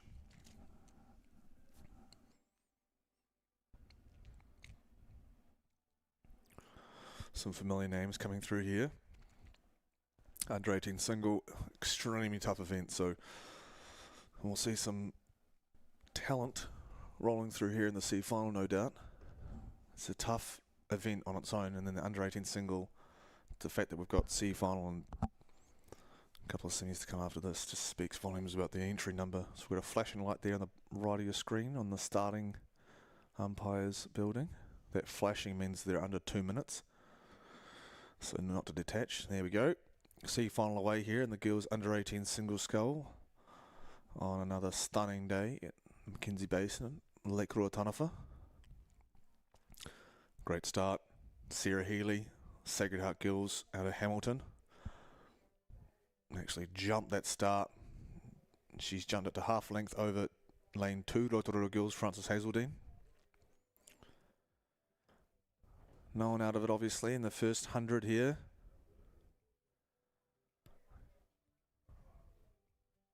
Sacred Heart already looked like she's settling down into a pretty steady rhythm there, Sarah Healy. Continuing the start there, Olivia Bissett from Dunstan. Just starting to edge in front of Barradine and Rotorua. Dunstan now starting to walk up alongside a half length down on Sarah Healy from Sacred Heart. Those yellow boys there will be the 250 metre mark. So 250 in already. Gorgeous conditions here, picturesque. So skills will be loving the fact that they can just race with no distractions, no nothing. It's just go out and go as hard as you can. So no interruptions here. Olivia Bissett continuing her start. She's settled a little bit later than everyone else, but her rhythm. I've talked about it before, but the rhythm when everyone starts to settle in, so about 250 metres in, maybe a little bit earlier for these girls singles, but if you see a crew start to move about 250, 300 in generally, that's their race pace. So when someone starts to move at that stage of the race, you not be worried, but maybe take note that this is the rhythm and this is the speed that's going to carry them over the majority of the 2K course. As I say, the image around from Barradine up in Auckland, coached by John McDermott, doing a great job here as we see the 500 metre mark there on the island, commonly referred to as Alcatraz. And it looks to be Barradine just starting to nudge ahead of Sacred Heart. Sacred Heart definitely getting her money's worth there with that rating. So she's taking less strokes per minute than the likes of Olivia Bissett from Dunstan and Barradine. So this basically means she's taking longer strides if you want to compare it to running.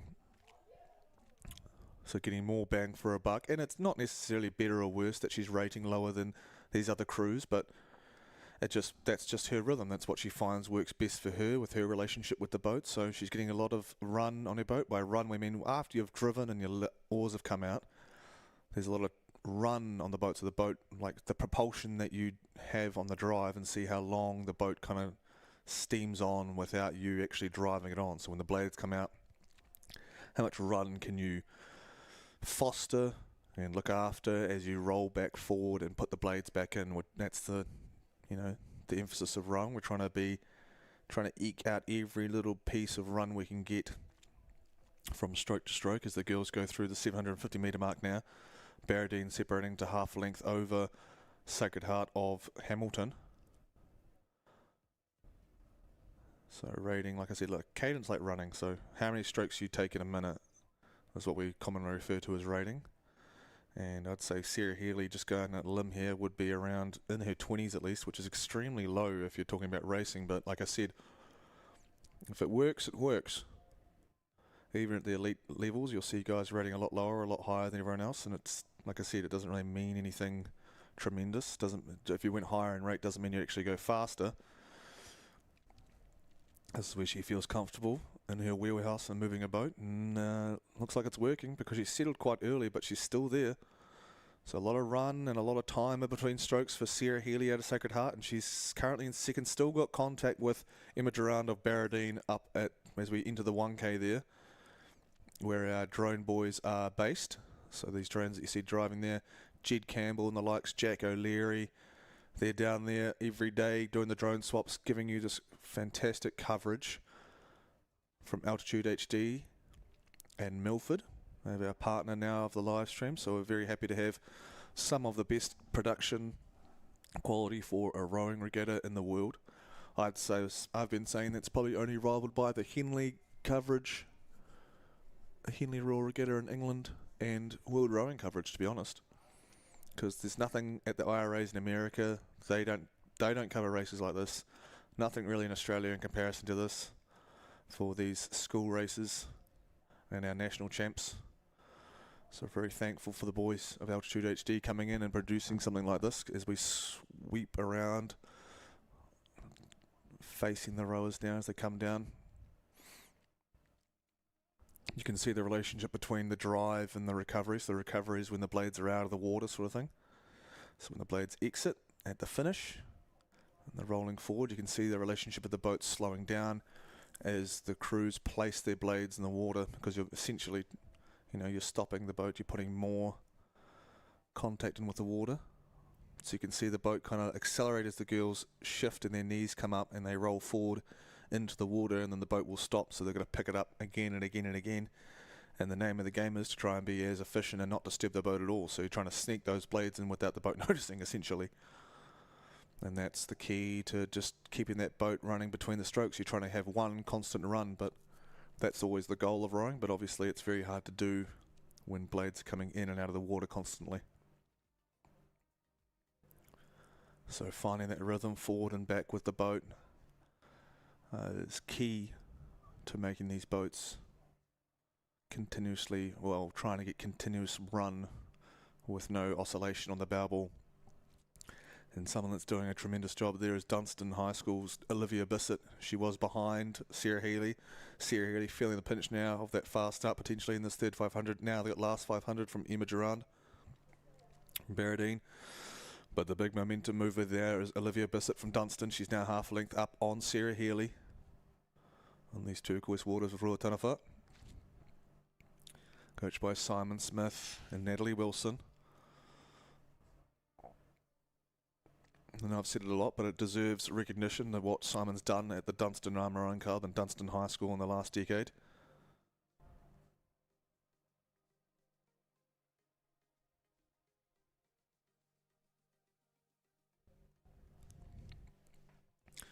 As we mentioned, the work that he's put in seems to be paying dividends even more here for Olivia Bissett as she's starting to roll up alongside the leader, the current leader, Barradine College, Emma Durand. Simon's charger here in lane 4, making moves in the second half. They train hard down there in the Dunstan, and they have lots of Ks to cover there on the Cromwell to Clyde sort of course. Now they've got Clearwater up on Sarah Healy, and now she's drawing up alongside. 250 to run now as the buoy changed from red to yellow, signifying 250 metres to go, which is very handy for the rowers, so they don't have to look around too much. They can just see the buoys change colour on their lane. And now they're even. Durand and Bissett looking eye to eye now as Bissett mounts her challenge for a stunning last 250 as she was down. Now she's up, and here she goes again in the Aon-sponsored Laszlo single there. Olivia Bissett from Dunstan High School She wasn't the fastest off the blocks, but she's the fastest when it counts in the last 250 here. Here comes Bissett. She's got half a length on Duran, who's been a gutsy racer through that middle K. But now has she got the beans to answer what Olivia Bissett is laying down, because they've got under 100 now with that red boy line. Here comes a mount of charge from Rotorua Girls, Frances Hazelden, to try and sneak past Sarah Healy. Sarah Healy still running a little bit lower, but it's up now in the last 100 metres. Bissett down to the line, though. She was half a length. Now it's 3/4. She's trying to go break contact. Olivia Bissett from Dunstan High School rattling home here in the last 250. Ooh, just snagged a boy, but she will take victory here despite that. In the C final of the girls under 18 singles, second goes to Barradine and a gutsy lane 1. Then it's lane 5, Sarah Healy from Sacred Heart. Fourth place with Rotorua Girls, Frances Hazelden. See, like I said, doesn't matter if it's a semi-final, a C final, a repechage or whatever. These kids are here to race. They've done months of training. You're not coming down all the way down to Ruataniwha just to take part. So congrats to Olivia Bissett for winning the C final there. Congrats to Emma Duran for a stunning effort there in lane 1. And we'll turn our attention to semi-final 1 of the girls under 18 single. You're in for a doozy here, folks. We were just looking through the day sheet, and the names that are in the semi-final 1 is outrageous. Lane 1, Narangiru. Lane 2, Epsom Girls. Lane 3, Otamotai. Lane 4, Wellington College. Lane 5, Ashburton. Lane 6 is Cambridge High School. Lane 7 is Hillcrest. And lane 8 is Timaru. You've got the under-17 winner from last year, Tegan O'Dwyer. You've got the silver medalist in Sophie Gibson. Emma Baggery was bronze in the pair last Maadi Cup. She just won the double semi-final earlier with Wellington College. Catherine Wayne, an absolute weapon out of Otamotai, coached by Steve Finlayson. Stevie Maybe won a Premier Red Coat in lane 2. She was in a Premier 8 that won a red coat. She's here as an under-18 sculler. Out in front, lane 4, Emma Baggery from Wellington College. She's been absolutely dominant in some of her events so far. No surprise to see her out in front. Second place is the girl from Lake Hood, Sophie Gibson from Ashburton. In third is currently Epsom Girls Grammar's Stevie Maybe. And then battling to both of her crews to her right is Otamotai Catherine Rain. And then all the way out to lane 6 is Tegan O'Dwyer. Tegan O'Dwyer just recently coming back from an ACL surgery from rugby last year. So she's Cambridge High School against Otamotai College's Catherine Wayne, who in her own right has been a very silky single sculler from the last few years. So we'll look forward to seeing what the girl from Bay of Plenty can do and see if both of them can't work back on eggs in lane 2. Epsom Girls Grammar, Stevie Maybe. Sophie Gibson still battling away there in second. Emma Baggery sitting pretty comfortably out. You can just see the run through the finish there of Emma Baggery out in front. She's got a long finish. She draws those handles all the way through, and you can see the boat responding extremely positively to her technical work. She'll be loving these conditions. Anyone from Wellington will be loving these conditions. Don't often get flat water on the harbour. Lots of erging, unfortunately, but doesn't seem to have dissuaded Emma Baggery here.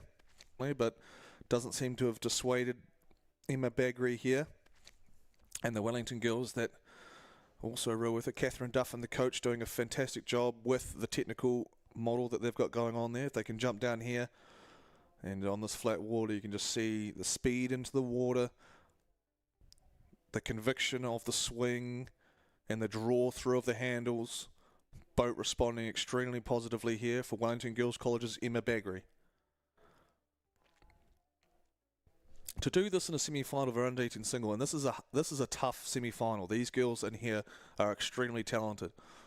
So take notes, appreciate what you're seeing from Emma Baggery. And Tegan O'Dwyer, she's changed gears. She's in that nice carbon reverse wing from Laszlo that she won last year for the 17 single. She's a foot down on Stevie Maybe in lane 2, and she's actually separated quite comfortably now from Catherine Wayne. So top 4 currently: Emma Baggery, Sophie Gibson from Lake Hood at Ashburton College, Stevie Maybe in third, half a length up on Tegan O'Dwyer. Sophie Gibson, not the biggest of stature, but she's got an outrageous last 250, as you can see now, as she's pushing away, using that powerful work to get away from Stevie Maybe and Tegan O'Dwyer. These are their top 4 quite clearly, but like I said, you don't want to be losing to anyone. You come to Maadi, you're not coming to Maadi for someone to row through you. So Sophie Gibson holding on currently against Stevie Maybe and Tegan O'Dwyer. You can see what the gap is. Emma Baggery's, that is unreal. That is so admirable from the girl from Wellington College. She got bronze in the under-18 pair last year. She's come back mostly sculling. I'm pretty sure she's just doing the single, the double, and the quad here. So to be able to do both disciplines at the level that she's doing them is nothing short of stunning. So Emma Baggery comes down to claim the first spot into the A final of the girls under 18 single, with an ocean of clear water back to Ashburton's own Sophie Gibson. Second in the club single at the national championship, Sophie was. So here comes more of that talent and momentum she's gained from that. Stevie's going to hold on for third, maybe from Epsom girls. And it's Tegan O'Dwyer with a fantastic last 750, really strong last 750 to put herself in fourth to go through to the A final of the girls 18 single. And we will see who joins that top four in semi-final 2. Brought to you by Foursquare, Twizel Foursquare to be precise. We're thankful for them, obviously, because pretty hard to recover and race if you got no food. Lane 1, St Kentigern College. Lane 2, St Margaret's. Lane 3, Iona College out of Hawke's Bay. Lane 4 is Diocesan School for Girls out of Auckland. John Paul College from Rotorua in 5. 6 is Sacred Heart Girls, New Plymouth. 7, Craigie Diocesan. And lane 8, Otago Girls High School. And this is an absolute lineup. You can see in the distance there. Holy moly, lane 1 is crushing it. Nichols from St Kentigern is up with the leaders there. I think the leader, though, is lane 5. Tegan Nagus from John Paul College in Rotorua. She had a really good under-17 campaign last year, and she's back with coach Alistair Riddle, staking her claim at the under-18 field. Tegan Nagus doing a great job out in front so far. Lane 1 would be, I think, just in second. India Nichols out of St Kentigern in Auckland. Lane 3, though, only half a length behind. Iona College and Galakani. Angala was a medalist in the under, I think she got second, potentially, in the under-16 single last year. So she's gone up 2 grades in 1 year. And Galakani currently walking through 12.50, about to approach there, that 12.50 sign on the bank. She's just actually nudging ahead of Nichols from St Kentigern. Best of the rest looks to be Nadia van den Bosch from Craig out of Timaru, and also right there in the middle there, in the lane 4, Imogen Worrell from Diocesan School for Girls. And Galakani, similar to Sophie Gibson from the first race, not the biggest in stature, but an absolute monster in the water. Just really strong through the legs, good hang, and aggressive on the backswing. Nadia van den Bosch in a great battle there with the navy and the green and the gold rigger. She's going up against Imogen Worrell from Diocesan School for Girls, brought down by Franklin Hamilton and Casper Hammond. So great work from the girl from Auckland, but out in front quite comfortably is John Paul College's Tegan Nagus out of the Rotorua Rowing Club. She's got maybe 2.5 lengths of clear water on 1 and 3. 1 still battling though, so India Nichols doing a great job to fend off the attacks coming from Iona Colleges and Galakani out of the Hawke's Bay Rowing Club. It was even, now it's half a length, so great work coming in now from India Nichols as we go through 500 with Tegan Nagus. India Nichols fighting hard down there in the blue and white in lane 1, smoky lane 1, lava lane 1 in Twizel, because you get all that protection from the banks, so it could be quite a flat little spot there in lane 1. And third place is still in Galakani, trying to work her way back. So India had a little spike in speed there just before the 500. We'll see what Angela can reply with. In lane 4, though, there seems to be the race. What's the most important race, though, is the last position. And it's Imogen Worrell versus Nadia van den Bosch. Dean Milne-Vaki Tackett's the coach there. Dean, an absolute stalwart of the Craighead Dio rowing. He produces talent upon talent upon talent. Namely, Phoebe Trolloff came out a few years ago and won the junior quad alongside Eva Hoffmans, Shakira Murfin, and Becky Lee, who is now at Stanford. But out there leading the way from Rotor Vegas, Tegan Nagus.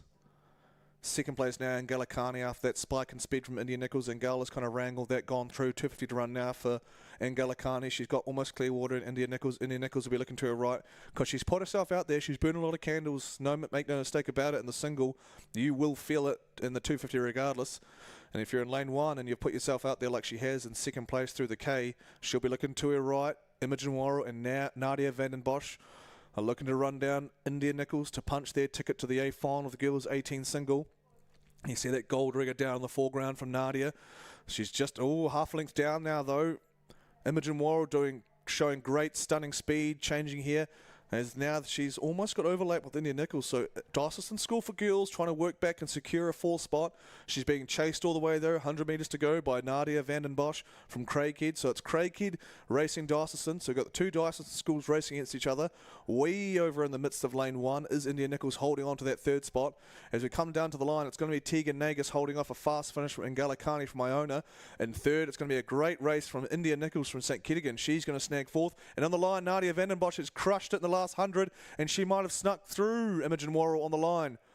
So great finish. What a stunning turn of speed from Nadia van den Bosch in lane 7 from Craighead. We'll have to go to the results to double check that.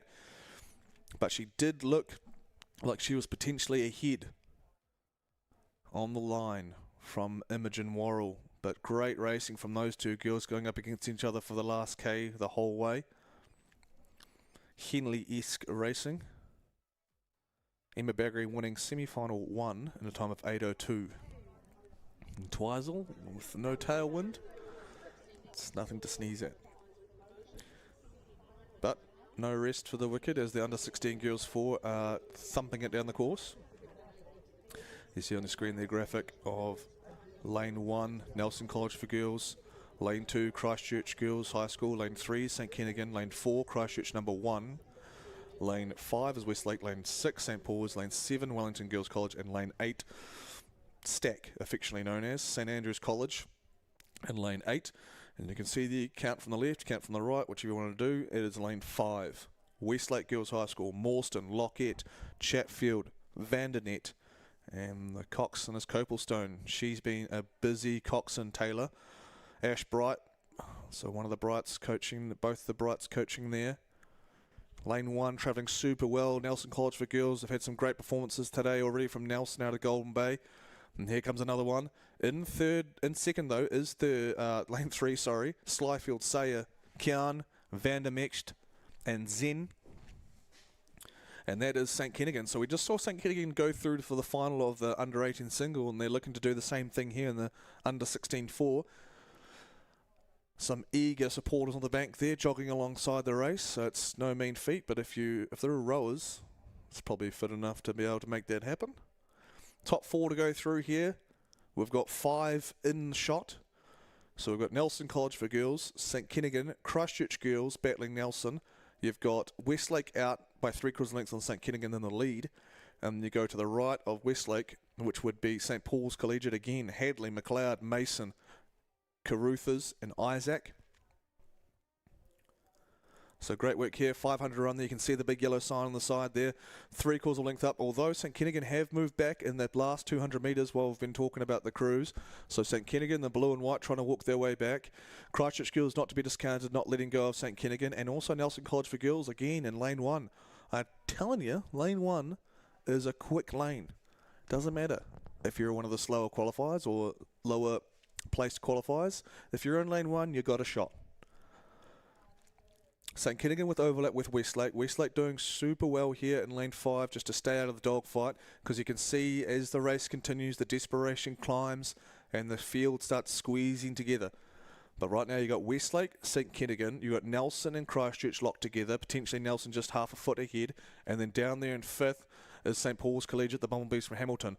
They're going to have to get a move on if they want to get in the fight here, because the top 4 3/4, almost a length ahead now. Nelson's starting to show out. They've got half a canvas going out to a full canvas with 250 to run over Christchurch girls. It is Westlake now, and they've actually got clear water on St Kennigan. As Nelson starts to close the gap on St Kennigan, St Kennigan will be looking left and looking right at Christchurch and Nelson. St Paul's pushing them all the way, keeping that pressure on, and we squeeze together as the line is emerging and coming close at a rate of knots for these under 16 girls 4. It's semi-final 1. Great work from Westlake, though. They fended off the challenge from St Kennigan. St Kennigan just fading right now, though. Christchurch girls and Nelson starting to chew them up a little bit. Nelson especially down there in lane 1. They were only even with Christchurch girls. Now they're even with St Kennigan. St Kennigan fading a touch. They're still in the top 4, so they will make it through to the final. Westlake leading all the way with those blades reminiscent of the Canadian national team. It's Nelson, though, looking to snag second place to book their ticket. Down to the line, Westlake Girls High School, Mawston, Lockett, Chatfield, Vandernet and Copelstone. Nelson, St Kentigern and Christchurch Girls will make it through as well. So great work from lane 1. And St Kentigern's are probably going to get 3rd, and then in 4th place it's going to be Christchurch Girls. And we'll just look back and check. So the top 4 for that last under-18 girls race. So we had John Paul College, Nagus, Iona, Carney, St Kentigern, Nichols, and in 4th place, snagging the last spot for the under-18 girls single is Craighead Diocesan. Vanden Bosch sneaks her way with a 0.06, so 6/100ths of a second win, well, 4th place over Worrell from Diocesan School for Girls. So congrats to Craighead and Nadia there. She gets into the A final of the girls under-18 single. Back to the 16-4 though, semi-final 2. Coming down at a rate of knots, Diocesan School for Girls in lane 1. Lane 2 is Rangiora Girls School. Lane 3 is St Margaret's. Lane 4 is Columba from Dunedin. Lane 5, Waikato Diocesan School. Lane 6 is St Andrews from Christchurch. Lane 7, Barradine. And lane 8 is Marlborough Girls College. Holy cow. Look at this. Okay, lane 4, I think, against lane 7. So Columba College against Barradine, just if we're getting real picky. Right on the left-hand side, though, St Margaret's doing really well. They're about a canvas down on Columba. Rangiora a canvas down on St Margaret's. Lane 5 still travelling well as well. Waikato Dye, the green and the white there. And then lane 7, Barradine College. But this is outrageous. You've got 4 to get through here, and you've got, what, 6 cruising with a shot? Diocesan might be back a little bit, but that's still very gettable on a under-16 girls Cox 4 with, you know, over 750 metres to go. But currently it is half length up. The girls from Dunedin, Whiston, Lysa, Nicholson, Drummond and Baskerville. Baskerville she just got off the water, I swear. And she's back out there already for Jared Bensel and Alan Foley, coach crew. Here comes Barradine. Waikato Diocesan making a move as well. So we've got 4 boats up there, 3 in a line, and we've got Rangi and St Andrews chasing them. So it's the orange hats from Columba, the green fading to white in the boat there. You've got second place would be the quarters from Waikato Diocesan and the New Zealand Rowing Blades. They must have bought maybe second hand, but thanks to Row New Zealand for helping out the community. And then we've got Barradine there in 7 there, even with St Margaret's there in the red bow. That's your top 4 right now, but St Margaret's will be extremely aware of what Rangiora can produce. So they've got Rutherford, Brown, Baxby, Farrell and Scotland are up there for St Margaret's. Waikato consisting of Melville, Lowton, Daniel, Hull and Ormsby. They're both trying to chase down Columba and keep their heads out of that fight for 4th, because Rangiora never discount those girls, because the coaching staff and the quality that they have there in their program are always going to show out. Barradine doing a great job though, staying even. We've got 500 to run here. Stacks there. St Andrews with the big the big St Andrews cross on the back of their oars. Coxed by young Robbie Miller. She's done a great job working with Marion Hardwick and Kendall Everest to get those St Andrews girls through to the semi-final here. See if they can come with a massive changing pace here to catch up with these crews. But Robbie Miller, young lady there, coxing St Andrews, doing a great job.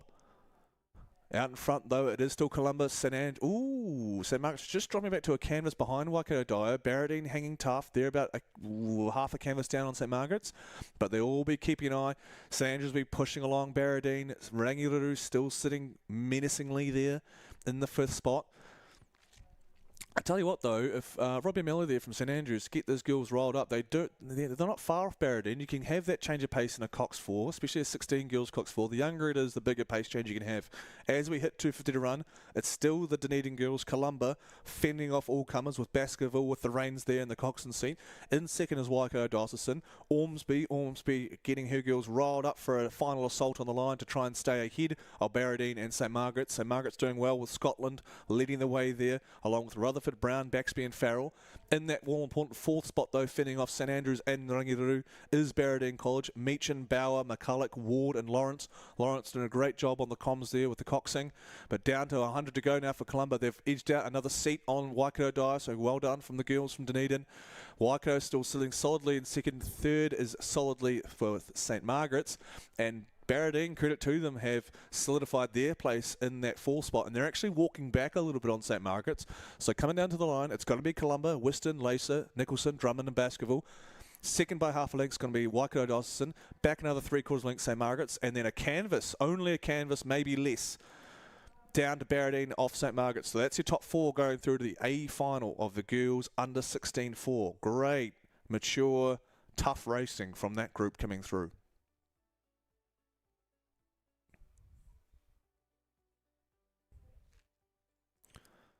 Switching down the course now, we have another iteration of boys under 18 sculling. This time the double scull. It's the C final leading the way first. It's consisting of King's College, Wanganui High School. Nelson have scratched, as have James Hargest. So we remain Scots College and John McGlashan. So you've got 4 crews, should be, here in the C final of the boys under 18 double scull. As we look through the graphics, King's College. See this inside lane. Tell you what, King's College, Compayne and Upton, they actually went really well earlier in the week. So a bit of a surprise to see them here in the C final, but they're making the most of it. They are currently up on Wanganui High School's Coon and Betcher, and then maybe 3/4 of length down to the boys from Johnny's. Oh, well, my apologies. No, that's Scots College. My apologies, Bruce and Kingston.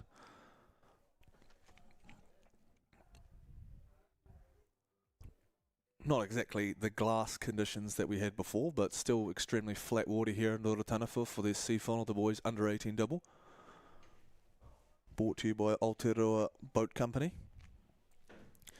Contact with Kings, though, is Wanganui High School, so you'll see the boys from the Swamp have to muster in the last 750 on the maroon and the brown, sorry, the maroon and the navy blue from King's College. King's College, obviously, with famous alumni like Dan Williamson, Olympic gold medalist. You've got Ollie McLean, 2-time IRA champ for the Cow Bears, and also Olympic reserve for Tokyo, and now he's in the men's 4. They got a bronze at the last World Champs, so got Thomas Hall that came out of Kings as well, so chock-a-block of dudes that came out of there. I'll tell in the last few years, and here comes a couple more kind of paving their own way in Compayne and Upton. They've now split and got Clearwater and Wanganui High Schools, Coon and Betcher. Chris Harris out of Wanganui High School, world champion in men's double in 2017, London Olympian in 2012, Rio Olympian in 2016, and Tokyo Olympian in 2020, so long tenured international career from Chris Harris out of Wanganui High School. An absolute pleasure to row with, super consistent, super smooth. Axel will be trying to bring those attributes to his young chargers out of Wanganui High School. Great racing here from Kings, down there in lane 2, but right on the inside.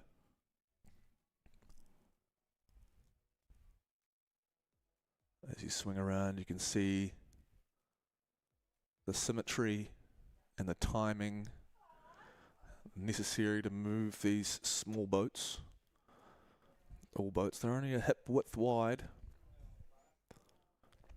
Here comes a nice zoom in here on the King's College boys. You can see the legs driving back and the arms staying out nice and long. It's just like if you try to lift something heavy off the ground. You're not going to bend over and just like try and curl it up. You can even see this right hand of like King's College stroke there, his elbow completely getting pulled straight by the work that he's doing as he stands. So Jackson's right arm getting pulled straight by the press through the footplate that he gets. So it's quite an ideal biomechanically strong position to be in as a rower. Nice long arms driving through the legs, using that core around the lower back, the front, the sides, and just driving, trying to break the footplate essentially. Letting the hips lead you back, hanging those hands out there, relaxing arms like ropes sort of deal. 100 metre to run now from the boys from Kings, leading the C final, the boys under 18 double by almost a length of Clearwater now in Wanganui High School's Coon and Betcher. But that technical nous from King's College really paying off now as they rumble down to the line to claim a win in the C final, the boys under 18 double. Second place is going to be Wanganui, third is going to go to Scots College out of Wellington, and fourth will be John McGlashan from Dunedin.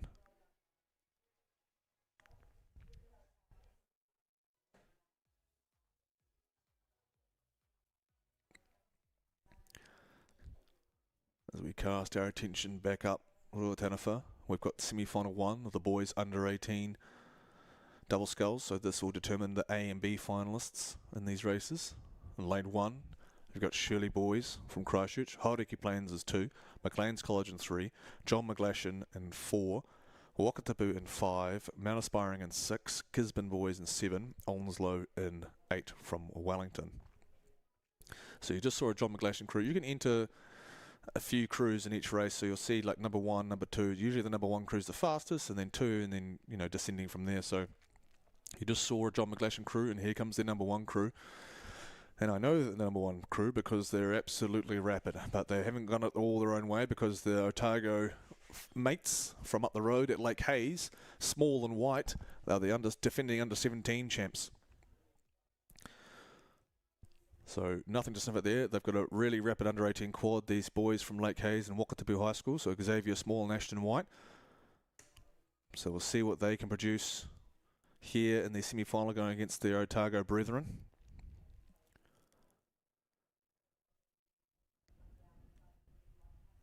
Xavier actually won the 18 and 17, but he won the 18 with Mr. Marley King-Smith. And who got second in the 17 double last year? None other than Mr. Lowe and O'Meara from John McGlashan. So these guys are going to be extremely familiar with one another. They probably rode provincials for Otago as well. And in third place right there is Dimmock and Turrell. Dimmock had a really good race in the under 18 single this morning, and here he is again backing it up, just like some of these other boys in these boats. Out there, telling you, lane 1, Shirley Boys, the Spartans in lane 1, Visser and Hutchison Ray. They're in the fall spot quite definitively now. So you've got a bit of a staircase effect going on here between Wakatipu, John McGlashan, Maclean's College out of Auckland, and Shirley Boys out of Christchurch. Shirley Boys production line getting bigger by the day. George Johnson from there claimed a red coat at the National Championships, the first in Shirley's history. So the man out of Keel Boating Club doing great things after Shirley Boys High School.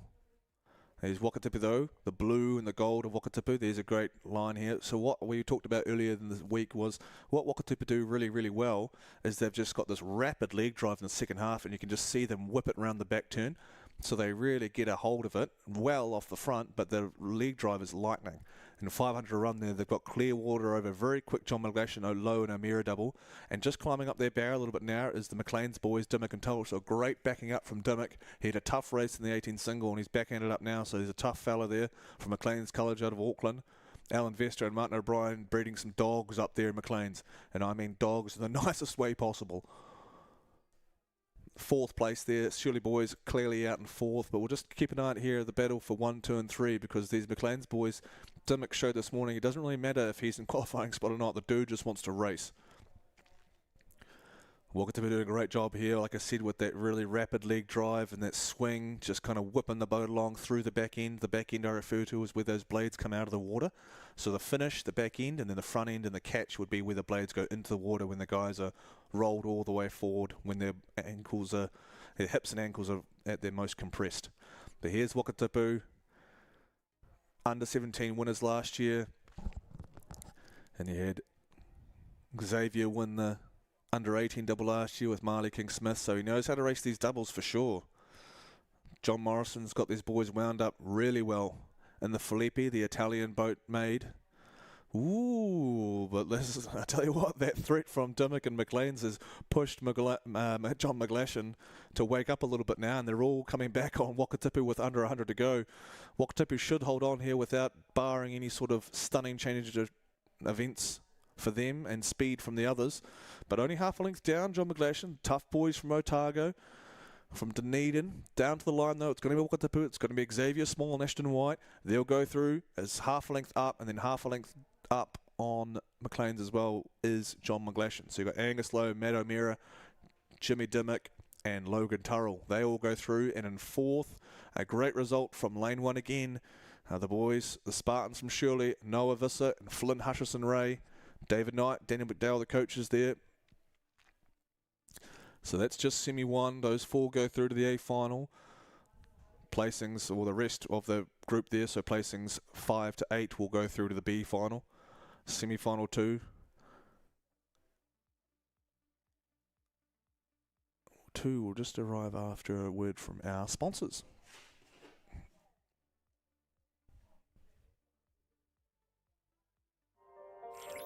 Today, we are reinventing insurance.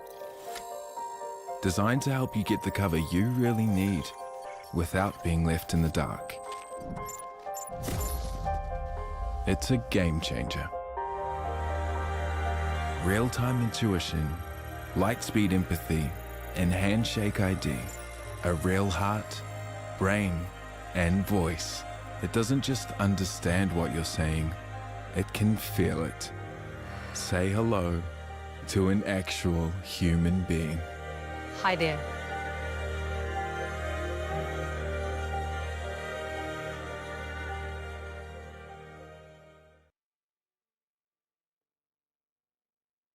Introduction back into semi-final 2 of the boys under 18 double here. Lane 1, St. Paul's Collegiate, another St. Paul's crew. Lane 2, St. Kevin's. Lane 3, Otamotai. Lane 4, Timaru Boys. Lane 5, St. Peter's out of Cambridge. Lane 6, Pukekohe High School. Lane 7, Glendowie.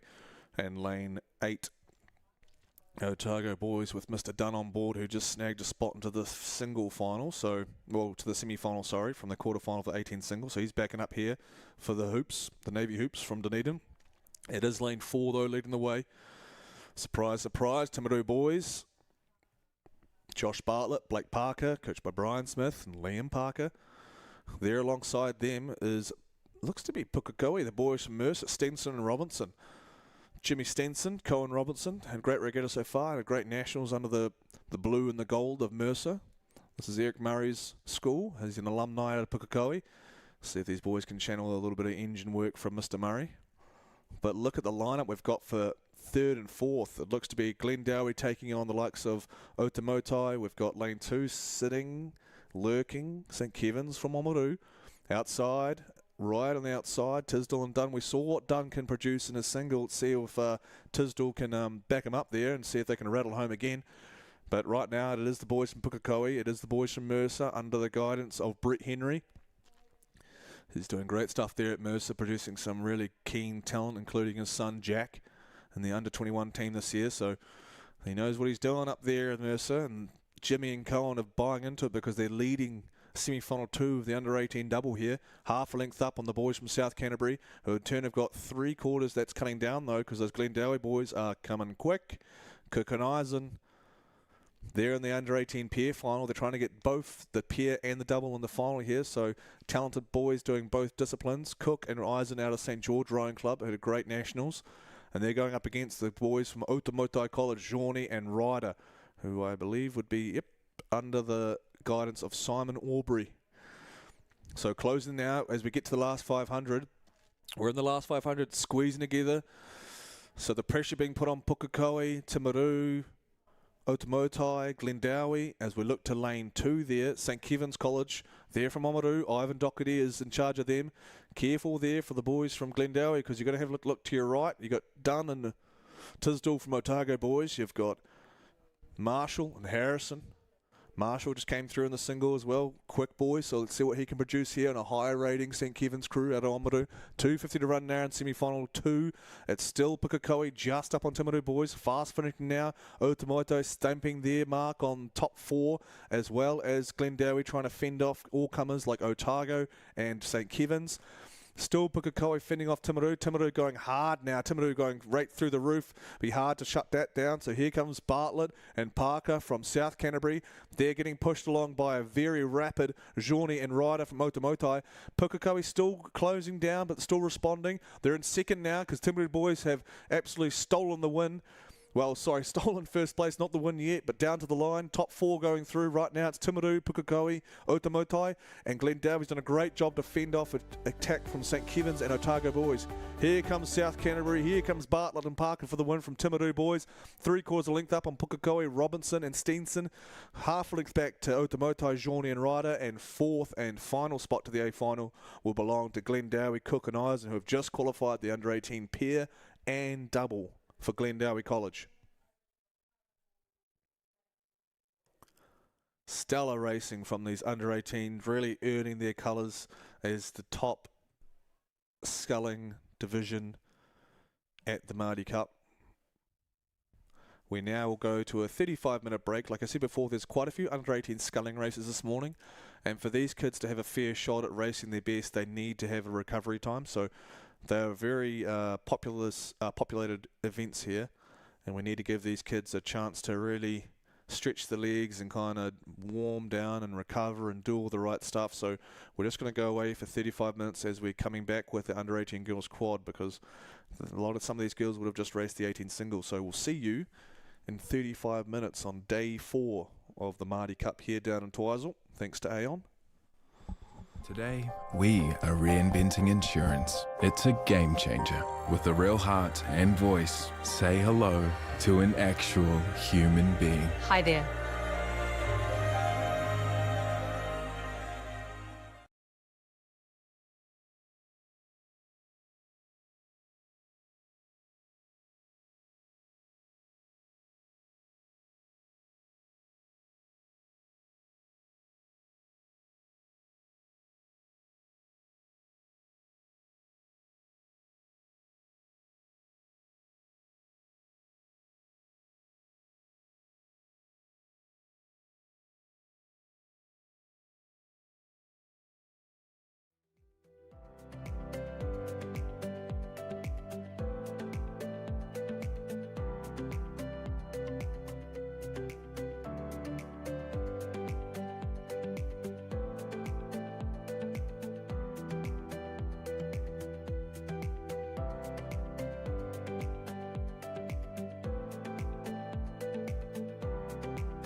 To celebrate Aon Maadi Regatta Week, we're giving Maadi supporters the chance to win a $500 top-up to a new Milford KiwiSaver Plan account or Milford Investment Fund account. To enter, open or switch to the Milford KiwiSaver Plan or open a Milford Investment Fund account before midnight on Sunday the 24th of March 2024 for your chance to win one of 10 top-ups. To find out more about this exclusive Maadi offer, for T's and C's and to get started, visit milfordasset.com/Maadi 2024. Milford, invested in you.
So a breakage here, unfortunately, in final C of the girls under 18 quad. That's why you're seeing these crews just kind of sitting in the middle of the course. So they'll take, looks to be potentially Southland girls or Marion, maybe. Can't quite tell with this graphic, but then we'll just, I think you can see there just slinking onto the course. There is the first semi-final of the girls under 18 quad. I'm not sure if they'll go semi, C-final, and then semi, but we're going to kick it off with the semi-final of the girls under 18 quad. Top 4 to A final. The rest to B final.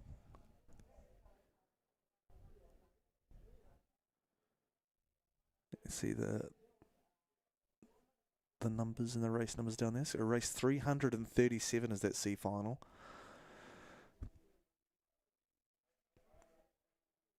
Hard to believe I've been sitting in a container for 337 races, but here we are. Lane 1, Columba College out of Dunedin. Lane 2, Mount Aspiring. Lane 3, Iona out of Hawke's Bay. Lane 4, Ashburton College. Lane 5, Wanganui High School. Lane 6 is Hillcrest out of Hamilton. Lane 7 is Marion College out of Christchurch. And Lane 8 is Cambridge High School. So I've just come off a break. Race sponsor is the University of Otago. 2024 second place getters, I think, in the Heberley Shield at the Uni Games next week.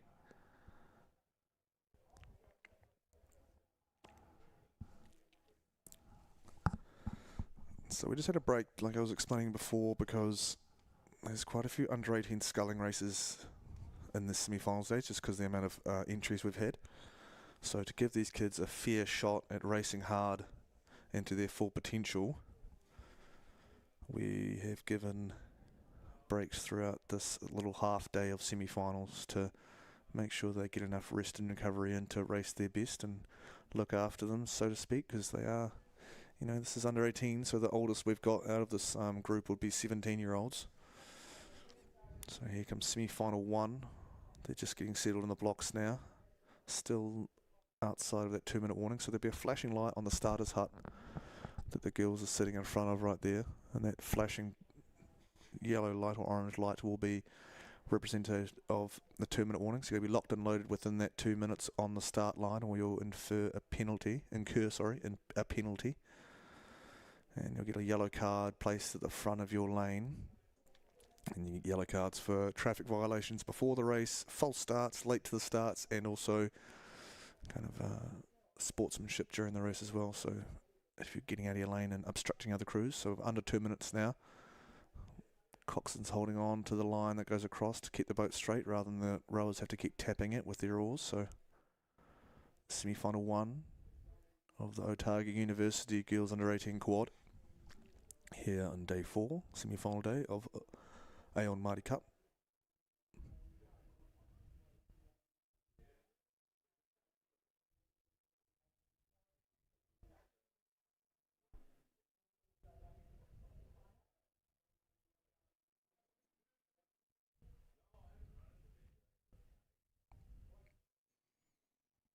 There's that flashing light on the top right of your screen. Let go of the toggles now, the coxswains have, and we're away. Under 18 girls quad. Familiar names have already raced a couple of times already this morning. They're back at it again here, and the four-person tours each. Second fastest boat on the program. You can see distinctive bumblebee effect there from Ashburton in lane 4. So we've already seen Sophie Gibson out there. She's in that quad. She's already out in the single, qualified for the 18 single final. So back at it again with her mates Skilling, Armstrong, Bradford, Marriott. Lane 2 edging the first though. Mount Aspiring, Wells, Massey, Ritchie, Marsden, Smith. A valiant fight in the double this morning with Wells and Massey. Marion starting well in lane 7. Peterson, Stewart, Penrose, Brignall and Icon. And we've got the barge out for you lovely folks at home, or wherever you're watching. Maybe you've got it on at work. It's a great strong start there from Marion, the halves of navy blue and red. Panning back there, that's Cambridge High School.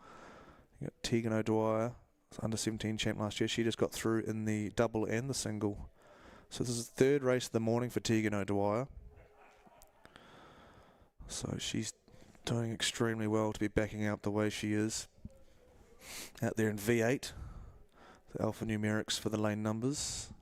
So it distinguishes what race number you are and what lane number you are, or race litre, I suppose. Great work though from the girls from Wanaka, Mount Aspiring, Wells, Glassy, Ritchie, Marsden. Caroline Smith is the coxswain, Matt Rickard, coach. Slower start from the Ashburton girls, but they're making their way through to the pointy end of the pack here. Coached by Justin Wall out of Lake Hood, as well as Mary Hefford, Haxby's mother, I suppose. An aggressive start from the girls from Wanaka. Consider reusing those bodies off the front end there to get an extra bit of effort going on early in those strokes, so you can send them through the back turn with their leg speed.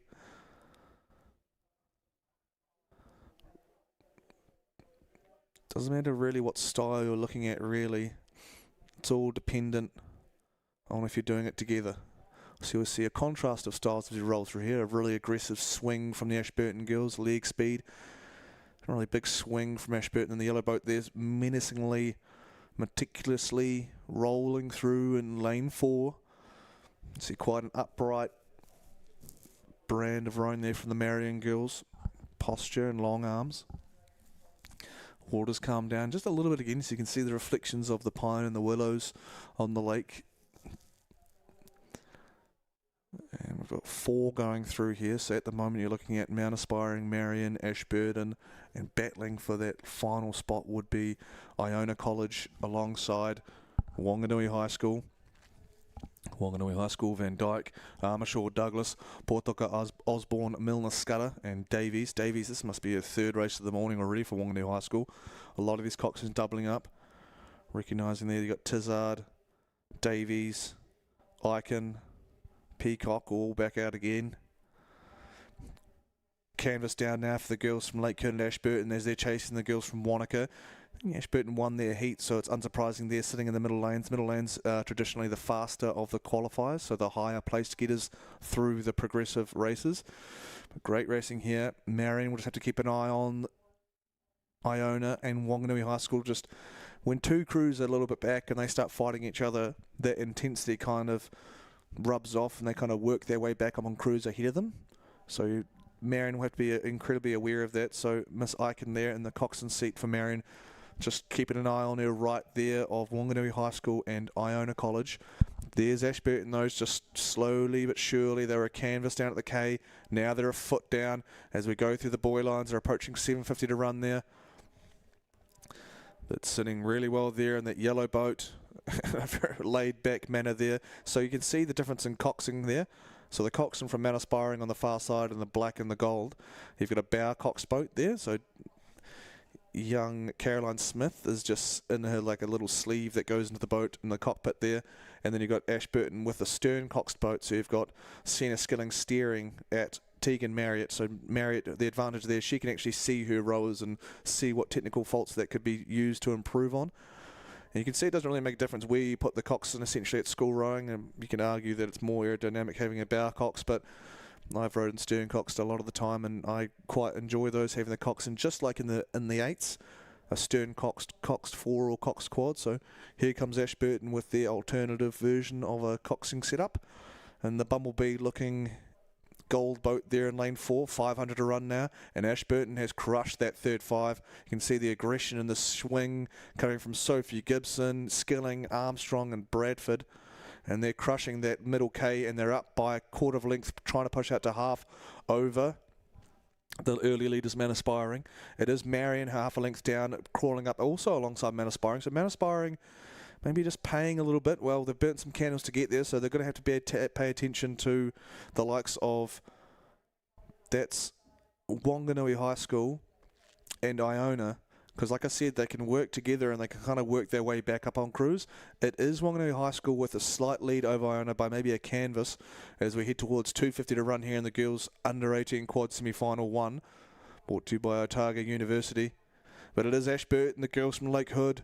They're doing extremely well here. They started a little bit behind off the start, but doesn't matter now because they're up. 250 to run. They've got quarter of a length, trying to get out to half a length and separate themselves from the dog pack that's working behind them. Mount Aspiring, fast starters, still hanging on there in second place, but they've got to come under pressure from the outside. Marion College from lane 7. Peterson, Stewart, Penrose, Brignell and Eichen.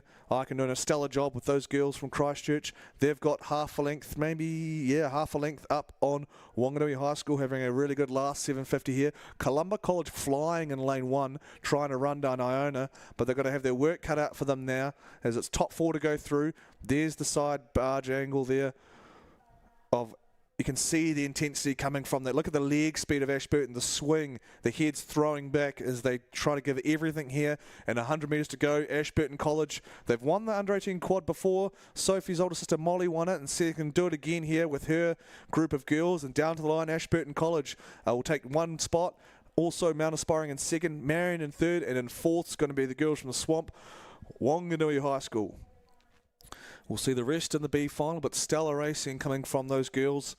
And some, hopefully that makes Justin and Mary happy from Ashburton College.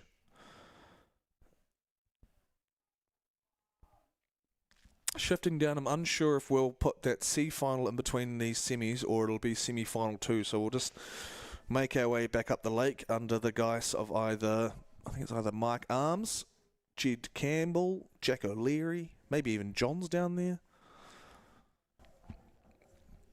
But great racing there. We'll probably see who got 2nd and 3rd out of the lot between Mount Aspiring and Marion.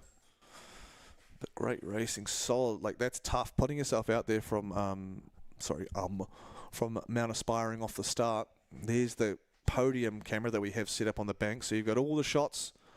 You can just see the aggression and the swing from Sophie and the lot there from Ashburton. Stoked as to get through on their reverse rigger.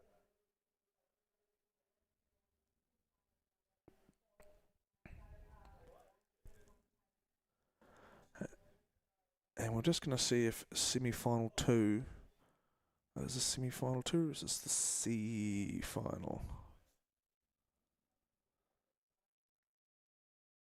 Southland girls in St Cuthbert's over there in lane number 7.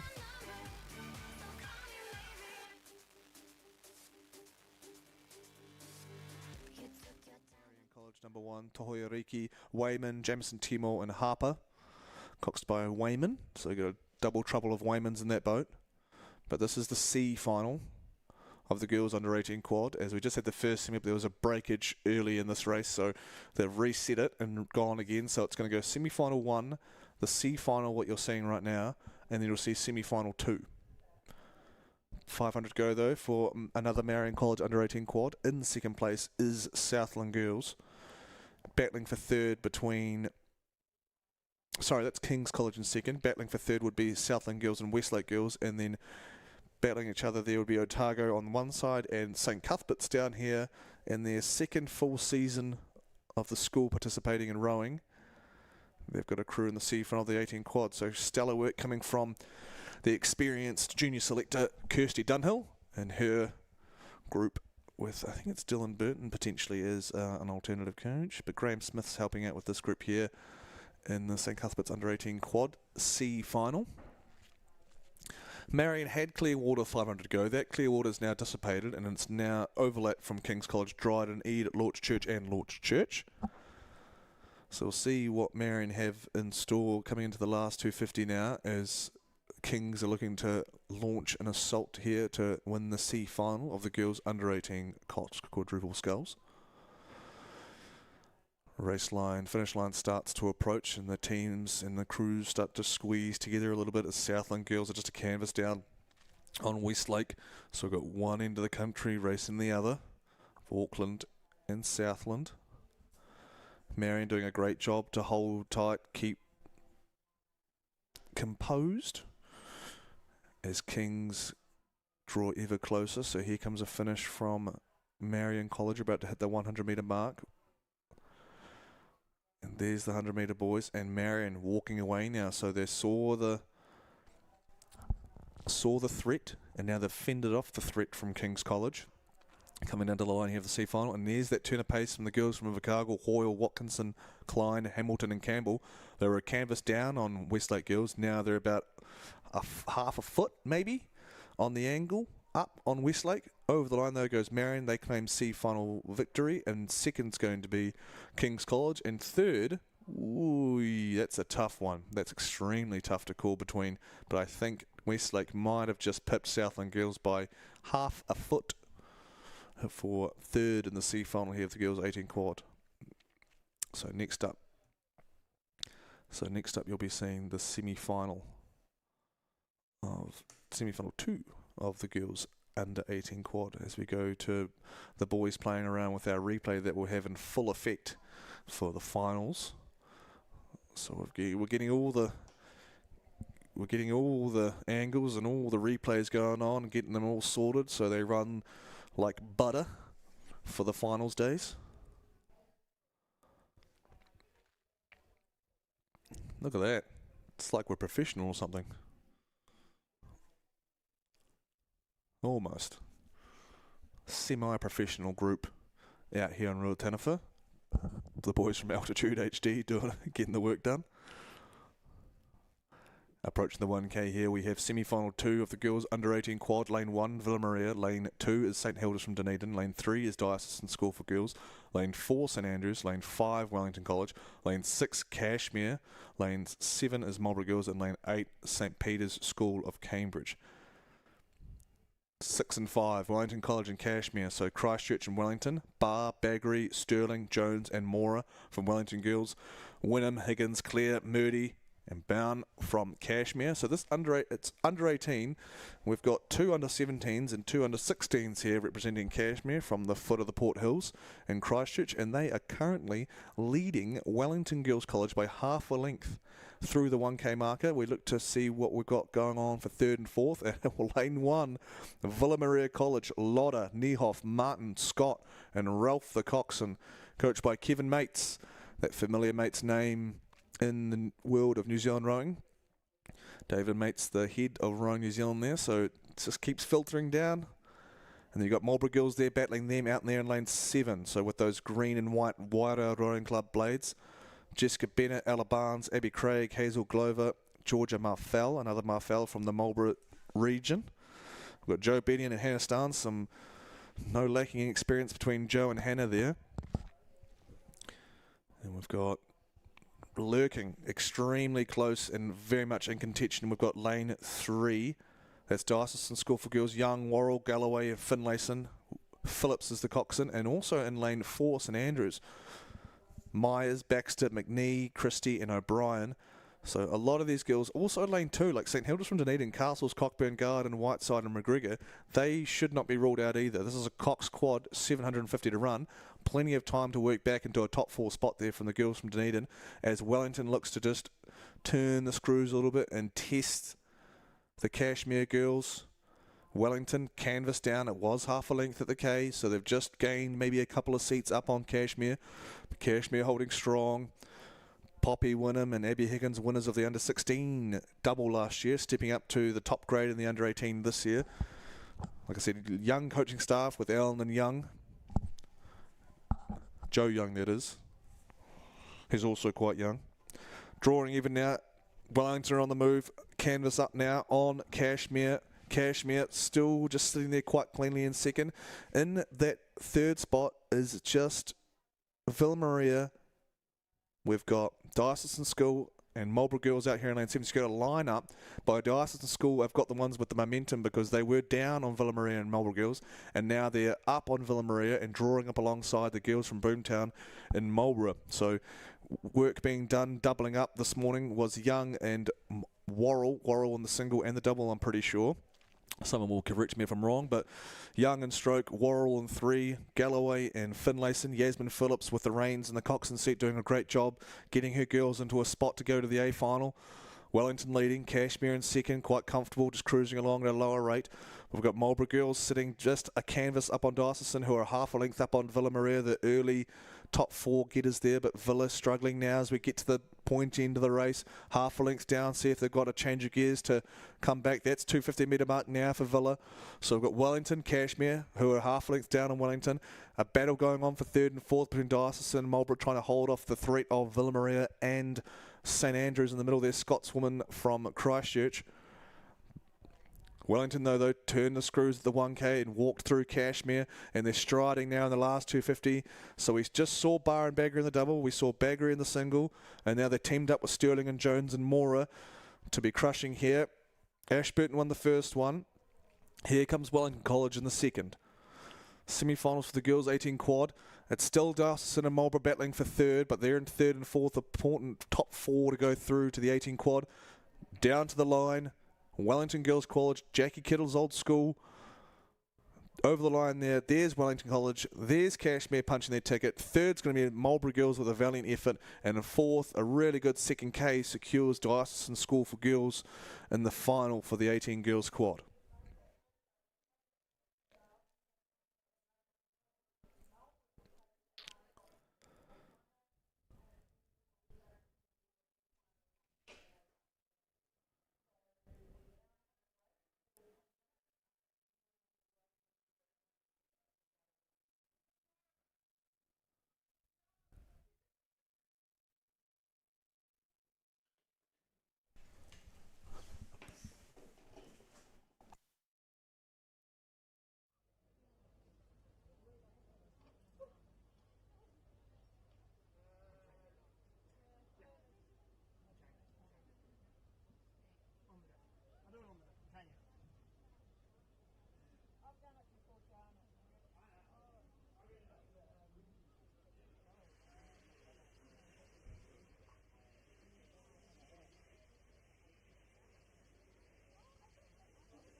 And welcome back after a short break here. We return to you with the High Country Salmon sponsored girls on the 16 double sculls. And with me, through the gift of technology, is former Wellington College and Olympic gold medalist from Tokyo, the 6th seed of the men's 8. We've got Phil Wilson joining us in the commentary booth now as we kick off this D final of the girls under 16 double. Welcome, Phil.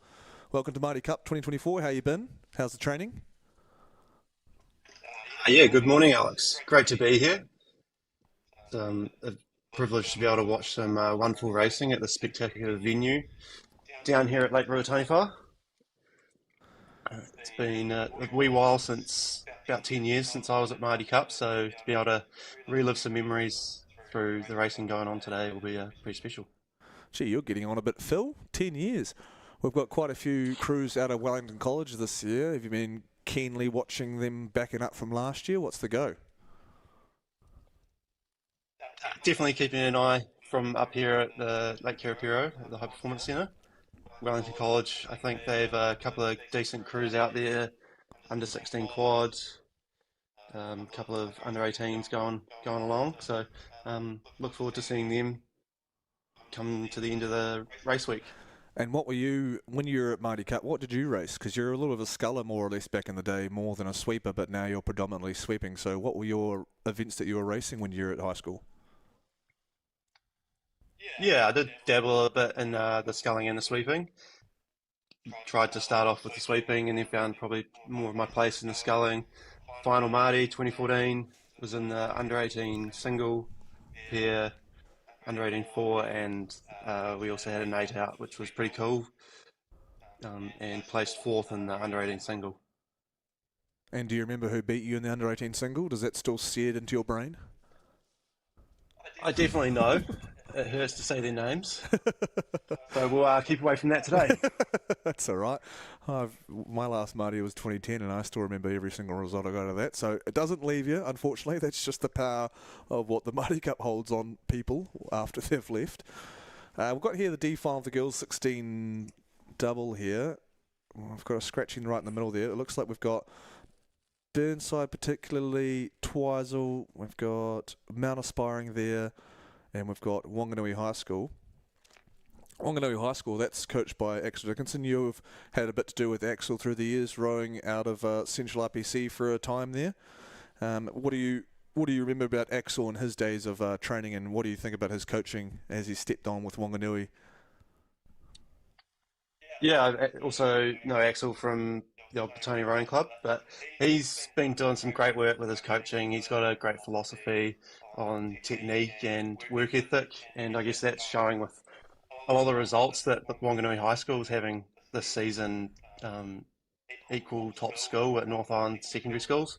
It was great to see, and they're stepping on again at the Maadi Cup for this year. That's the one. Yeah, Axel, both Phil and I have had a lot of experience with Axel, myself with rowing with him in a Coxed 4 way back in 2012. And then obviously Phil is a man out of the Fluoro Roadworks Club of Petone, winning the men's Premier Single last year, Phil, down here on Twizel. What was that?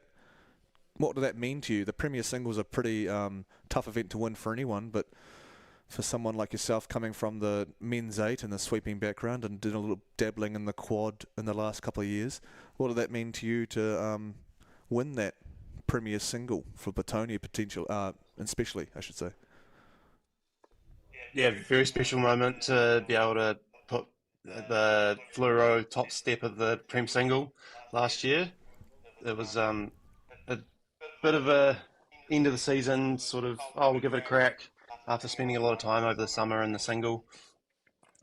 Got into it and was enjoying it a lot, tried to race it a bit, and then nationals just all seemed to come together on the day. It was a pretty special race and a hot race with Robbie Manson, my crewmate Tom Murray from the 8 there as well, and Matt Dunham, the lightweight. He definitely gave it a crack at the end and kind of scared me a little bit, but we still managed to carry it through and claim the single scull title. Yeah, you yourself came through quite late in that last 500, coming through Robbie and Tom. What were the thoughts going through the 1K with Tom leading out and Robbie Manson ahead of you as well? Were any doubts coming through with Robbie Manson still holding the world record for the men's single? Was there a thought of, oh, I'm trailing the world's fastest single sculler in history?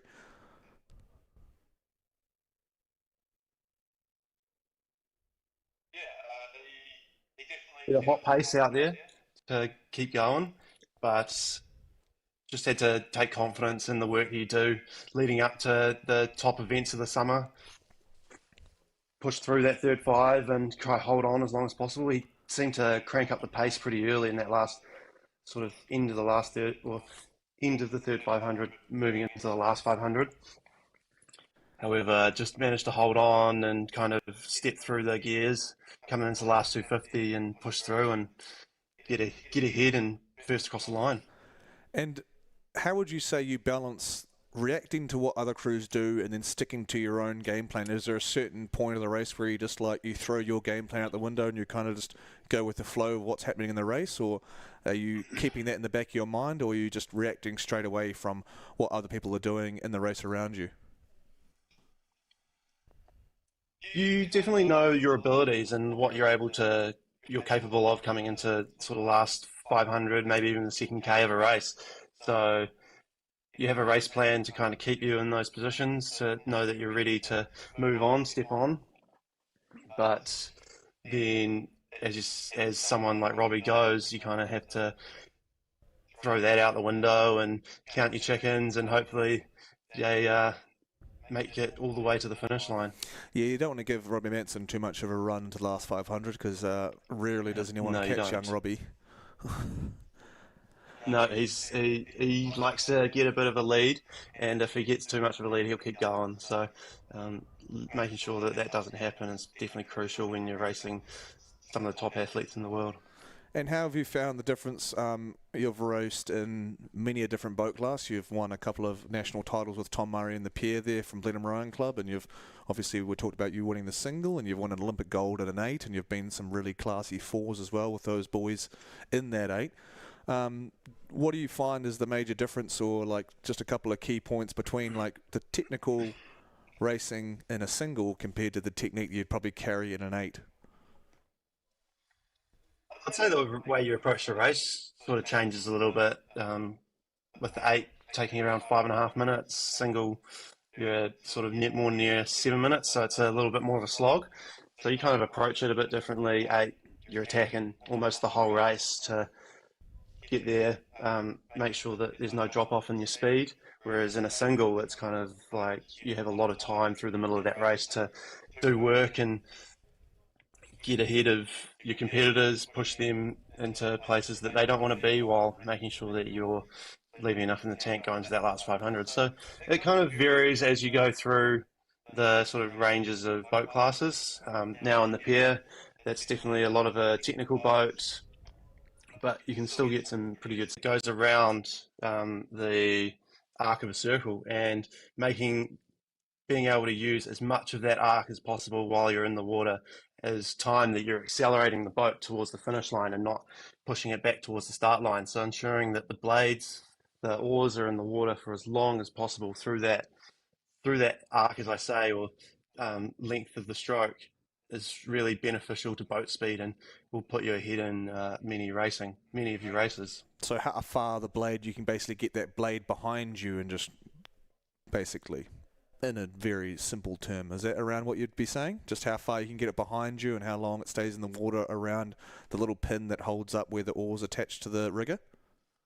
Yeah, exactly. Nice. And it looks like this Queen Margaret crew are really cranking through the rating here, coming to the last 250, trying to push ahead of Villa Maria, and Villa Maria are going as well. So it's cool to see some tight racing even in this C final for the 16 double. Yeah, quite a 16 double. And that would be, I think we're just looking through now. We've got that barge camera now with the land camera. So we're just getting all our ducks in a row, essentially, for these A finals and B finals, all importantly, coming up on Friday and Saturday. And there's a replay. Well, it would be a replay. Like I said, we're just going through and making sure we've got everything covered here as we roll through some images. And we'll have the semi-finals coming up sharpish here of the girls in a 16 double, brought to you by High Country Salmon. semi-final 1. Just run through the roll call here.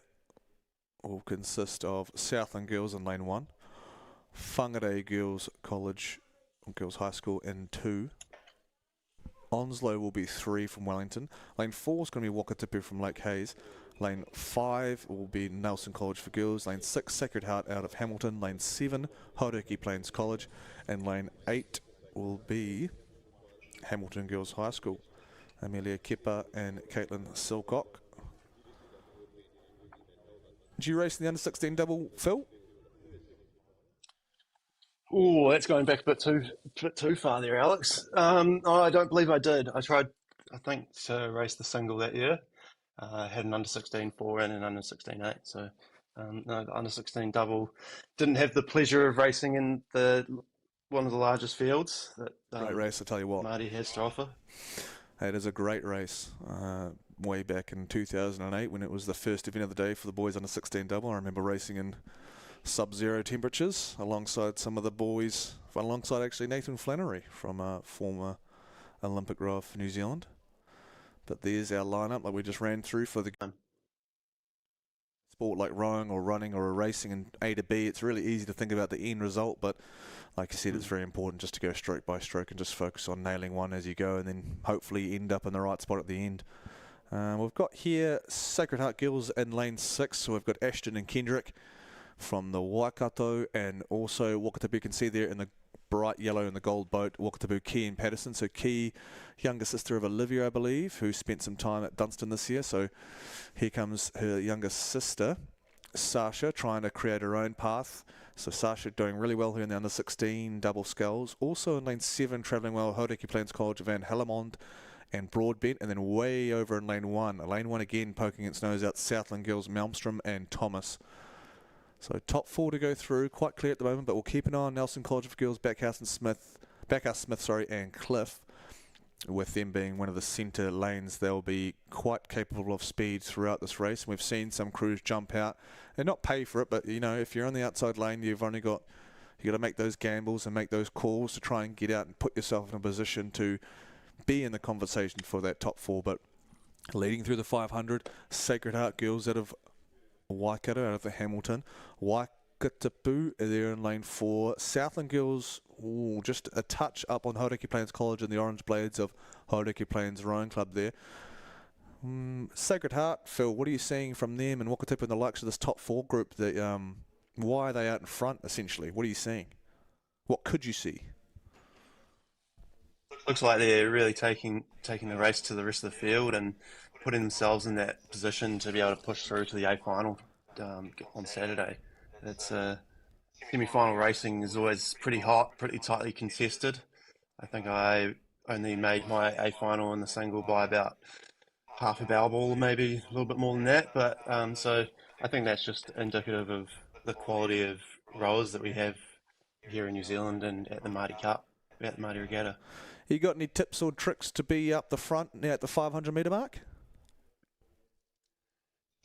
You can't settle down. You just got to keep attacking, keep going until you got the amount of lead that you want to. And looks like that's the approach that Sacred Heart took in this race. Really pushing it out, trying to get more than that length or so ahead of Wakatipu and Hauraki. But Hauraki seemed to be pushing back, and Wakatipu going with the Sacred Heart Girls. Yeah, as we speak, we had the Southland Girls start really quickly down there in lane 1, but just starting to show their speed also would be Onslow College out of Wellington, Stewart and Martin. Also lane 2, Whangarei Girls, Layson and Ellering have had a few races this week, and also Nelson, not to be discounted.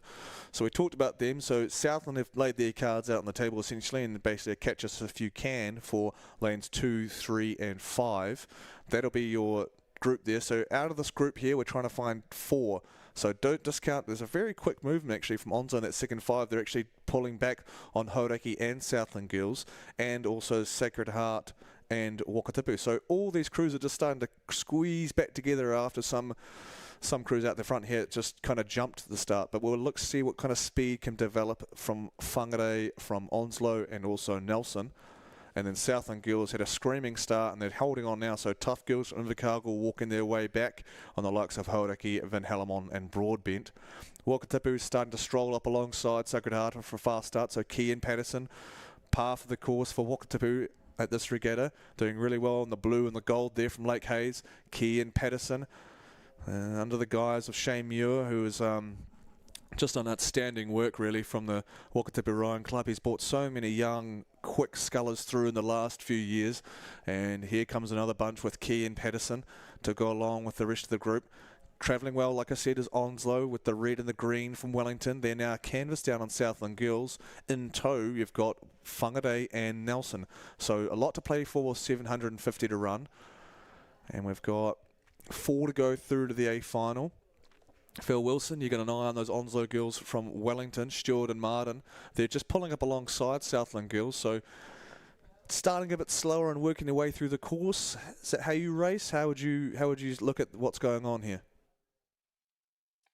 It's a very tight race going on here, Alex. The girls from Onslow are really taking it to the girls in lane 1 from Southland, but Wakatipu also setting a hot pace. But it's a very 2,000 metres, still quite a long way. You sit at the start line and you turn around and you think, oh, okay, that's still quite a way to go. So there's plenty of time in a race to let it develop and let your pace show compared to everyone else. And that's sort of the way I like to approach it. You get out fast and trying to get onto your rhythm through the middle to be able to push forward. And as we come up to the last 500, you set up your race with that third 5, and then the last 500 sort of, you hope it takes care of itself, but you know that you're going to have to dig deep to be able to do it. Yeah, you're turning around on those blocks on a hot day in Twizel, and those boys get pretty miragey. They get pretty hazy out there. So we've got Wakatipu who have just pushed out to almost clear water, up on Hauraki, who are also finding a lot of speed in this last 600 metres here of the girls under 16 double scull semi-final 1. They've got half a canvas on Sacred Heart, their early leaders. Then we'll look back to Onslow, who have just been crushing it from this 1K mark. They've walked through Southland Girls, and they're fending off attacks from Whangarei and Nelson. Nelson's still within a shot, but it's going to take a monumental effort from the girls from Golden Bay. But it is out in front. Lake Hayes' own Key and Patterson from Wakatipu High School. They've got clear water now on the girls from Hauraki and the Orange Blades down there in the foreground. Van Hallamon and Broadbent holding on to one of the top 4 spots is Sacred Heart from Hamilton. But the story for me was that the Onslow girls from Wellington have just absolutely decimated the field from about 1K onwards, and we've got 250 to run here in semi-final 1. The top 4 spots are looking pretty clean at the moment between those 4 crews previously mentioned. Keeping an eye on the top 5, you'll look at Whangarei girls trying to walk back on Southland after Southland burned a lot of candles off the start. But great work here from Wakatipu. Hauraki Plains staying clean out there in lane 7, so maybe not a more favoured lane with those girls maybe coming through the ripper charges to make this. So great fight from the girls from Thames Valley and Hauraki Plains Rowing Club. Onslow also, Stewart and Martin, looked after by Angus Todd there out of Wellington, doing a great job. They were 5th at the K, now they're 3rd, and they're looking to take 2nd off Hauraki Plains. Sacred Heart girls at Hamilton holding on. Ashton and Kendrick have come down to the line. Fast finish from Nelson, but it might be in vain as Wakatipu is about to cross the line to take victory in semi-final 1. Then we go to Hauraki Plains on the outside, having a good battle with Onslow flying to the finish in the 2K. And Sacred Heart of Hamilton will hang on after all comers come through for 4th place. Great racing here for the girls 16, my apologies, double sculls. Lane 1 is St Paul's Collegiate, Lane 2 is Wanganui High School, Lane 3 is Marion College, Lane 4 Dunstan, who are well out in front here, Lane 5 is Wellington College, Lane 6 is Craigie Dawson, Iona College out of Hawke's Bay with the Ritchie sisters in 7, Lane 8 is Columba College out of Dunedin and 8. Quite a line-up for 2nd, 3rd and 4th. Dunstan well out, so it's Simon, the coach, that's his young girl there, Ruby Smith, and Bella Brens the stroke. So another Smith coming through in the Dunstan ranks. But we've got a lineup with Wellington College, Craigie Dawson, right on the outside you've got the green fading to white boat there, Columba College out of Dunedin with Sutton and Millen. And way back, it's lane 1 again, I keep telling you, Waddell and Hunter. So we've got locked together, we've got 4 crews there going for 3, because Dunstan they're halfway through writing their name down on their ticket for the A final. And Phil, cast your eyes. What are you seeing, mate? Yeah, don't count out the lane 1 down there over at St. Paul's on the bank side. It's definitely sneaky outside lanes. You can kind of say you can kind of get away with doing a good push, and it takes a while for the boats on the in the middle of the course to be able to realise what's going on, and maybe by then it's too late. But coming into the last 500, it's a pretty good lineup for the second, third, fourth, those last three qualification spots through to the A final between the four crews of St. Paul's, Wellington Girls, Craighead and Columba. They're fourth, trying to fit into three. What do you think, and what would you be telling them if you're a cox them at this moment? Stick to your guns. Know that just keep doing the strokes that you know work well for you. I know the girls from Columba would have heard that plenty of times from Matthew Adam, but also the girls from Wellington, the fitness that'll come out from all the land training that they do when it's a bit of a struggle to get out on the harbour. So that'll definitely work for them coming into the last 500, last 250, as the gears, you start going through the gears, pushing for the line, getting those qualification spots. But there's also Iona College trying to come back as well into this thing, I think, Alex. Yeah, the girls from Iona, the Ritchie sisters, have had a pretty successful season out there at Hawke's Bay with the Magpie Country, home of Tom McIntosh and Emma Twigg, obviously. Those girls out in Dunstan on the left-hand side of your screen, I was just having a look, they are absolutely smoking this. They're out in front, and there's a reason for that. They just look impeccable. The parallels in their oars look to be entering the same. They're just right down now, obviously, as I'm pumping them up. They've chilled right out, but they did this in their heat, I believe, or maybe even their quarters, if there was a quarters, I can't remember. I think for the heat, but they were up, there we go, quarterfinal. They were well up in the quarterfinal. They were cruising along, and then they did a piece, and then they chilled out again. So I think that's what they were doing there, just practicing some race pieces and some higher rate, over rate pieces. But coming down to the line now, cruising is Dunstan. They're going to take the victory. Columba fighting all the way in the last 250 in the orange hat there. From Dunedin, it's going to be Columba College are going to snag second, Craighead's going to get third, and Wellington College for girls are going to hang on for the fourth from a fast finishing Iona and St. Paul's over the far side. So more great racing for that under-16 girls semi-final. But the first group will be joined by Dunstan, Columba, Craighead and Wellington College. So that's going to be Smith and Breen from Dunstan. That's going to be Sutton and Millen from Columba, Crawford and Hurst from Craighead, and Dunlop and Stewart from Wellington Girls College. So some slick racing all around for those girls under 16. I like the under 16 grade for rowing because it's just, I don't know what it is. I think it's just because they've rowed for, this is their second year. They've got a bit more of a better handle on it now, and they've just started to get really, really fast. So we're just going to run through a word from our sponsors here just before we run into the boys 16 single sculls.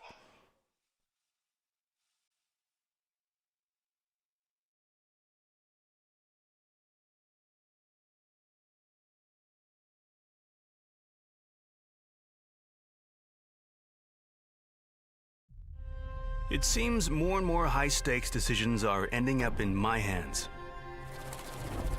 While still of the challenge, I worry some decisions might not get the attention they deserve.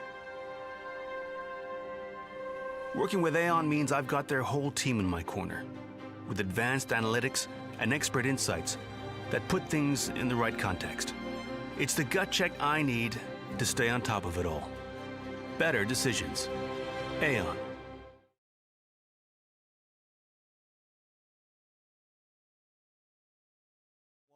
Of the boys under 16 single, and I'll leave the call over, so we'll see the lane alignment. I'll leave that to Mr. Phil Wilson here, and he'll give it a good go.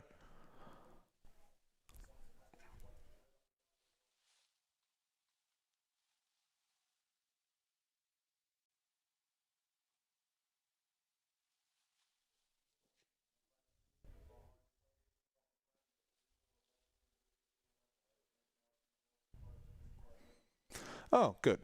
Well, you know, like I said, we are semi-professional, and sometimes semi-professionals don't quite nail it. But here we go with the boys under 16 single scull brought to you by Laszlo. It's the semi-final one already. Lane 1, Otago boys. 2, Hauraki. 3, Francis Douglas. 4 is Nelson College boys. 5 is Whakatane. 6, Otamotai. 7, Tauranga boys. And 8 would be the newcomers, Ōpihi College.